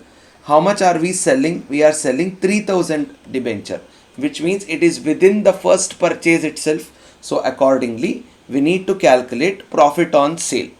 So profit or loss on sale, we got the net sale price to the extent of 324,300. then interest of 2 months gets reduced. So ultimately we already have that value 317,400. For this 317,400, compare the cost of investment. How do we compare the cost of investment? See, if 4 lakh is face value, 3,92,000 is cost. For 3 lakh face value, how much? So in this way what they have done is 3,92,000 into 3000 by 4000, just to reduce the number of zeros. That's it. You can write 3,92,000 into 3 lakh by 4 lakh as well. No issues with that. They have done in this way. So 2,94,000 will be the cost of sales. 3,17,400 is a net sale proceed. 23,400 is our profit. Okay, so that profit is written on the debit side. Next, there is one more sale, but this time the sale is X interest, which is 105 X interest. And accordingly, 2 lakh will be the face value. Then 2 lakh into 12% into the last interest payout date will be 30th June. Date of transaction is 1st December into 5 by 12. Okay, and later for cost purposes, it is directly 2000 into 105 minus 2% brokerage. So accordingly, if you see here, 2 lakh is the face value, 10,000 is supposed to be the interest, 2,05,800, which is minus 2% brokerage. So we get the sale proceeds over here. Again, we have to calculate the profit or loss on sale. So after deducting brokerage, 2,05,800 we got. Compare it with the cost of sales. Now this time how many units are sold? This time if we see 2,000 units are sold. Now the thing is, the opening balance of the total 4 lakh, 3 lakh is sold, only 1 lakh is remaining, but we have sold 2 lakh, which means the balance 1 lakh will come from the first purchase. Okay, balance 1 lakh will come from the first purchase. So how do we get the cost of sale then? Opening balance is 4 lakh and the cost is 3,92,000. Now sold it is 1 lakh because that itself is available. So how much? This is one thing. Second purchase, whatever we have made, 2 lakh and 234,800. So 2 lakh and 234,800 is the first purchase made. 2 lakh and 234,800 is the first purchase made. Then of this 1 lakh is getting sold. So how much? So that itself is taken up over here, 98,000 and 117,400. If you add the two, you'll get 215,400. This time there is a loss on sale. So wherever you apply FIFO, always see whether there is balance or not. If there is balance, use it. If it is exhausted, go to the next one. So that's how FIFO have to be adopted. Okay. Now, two sales have been considered. Wherever there is sale, we should also consider along with profit or loss on sale. Next, ultimately, there is a purchase of 3,000 X interest, but before that, there is second interest payout date. So interest entry has been passed. So on what interest will come? 4 lakh entirely is sold. Of 2 lakh, 1 lakh has been sold. This 3 lakh is still not considered because the purchase will be done in the future. So comparatively, how much is remaining? Only 1 lakh is remaining. 6 month, 12% per annum. After that, 31st Jan came in, where we are again making a new purchase. It is done on X interest mechanism. So directly brokerage has been added. That's it. And after that, as on 31st December, they want us to value the investment. So how to get the closing value of investment? Look into it. Market value is 4,000 debenture at 105, which is basically 4,20,000. How do we get cost? Directly just get the balancing figure of the account. You will get the cost, but they have done a breakup over there where 1,000 remaining is 1,17,400 and 3,06,000. So 4,23,400 we get as total cost. It is cost or fair value, whichever is less. So whichever is less is how much then? 4,20,000 is less. So if there is 4,20,000 being the lesser value, at that time there is a loss due to valuation to the extent of 3,400. And this loss will be written off over here. After writing off of loss, now the balance of investment is 4,20,000. Suppose if cost itself is less, then automatically the balance itself will run. Suppose if the cost is more but market value is less, loss should be written off. Okay, so this is how investment account you have to treat. Some points of complication, if you are able to cover, everything else will become very easy for you. Okay, so from fixed income security, look into the sale part. Other things are easy. Get the sale part correct, where every time there is a sale, get the profit or loss on sale. From the fixed income security, take the sale part also, take the dividend part. If you get these two correctly, everything else is almost correct. Okay, so this is the requirement, or this was the requirement when it comes to the fixed income variable income security of investment account.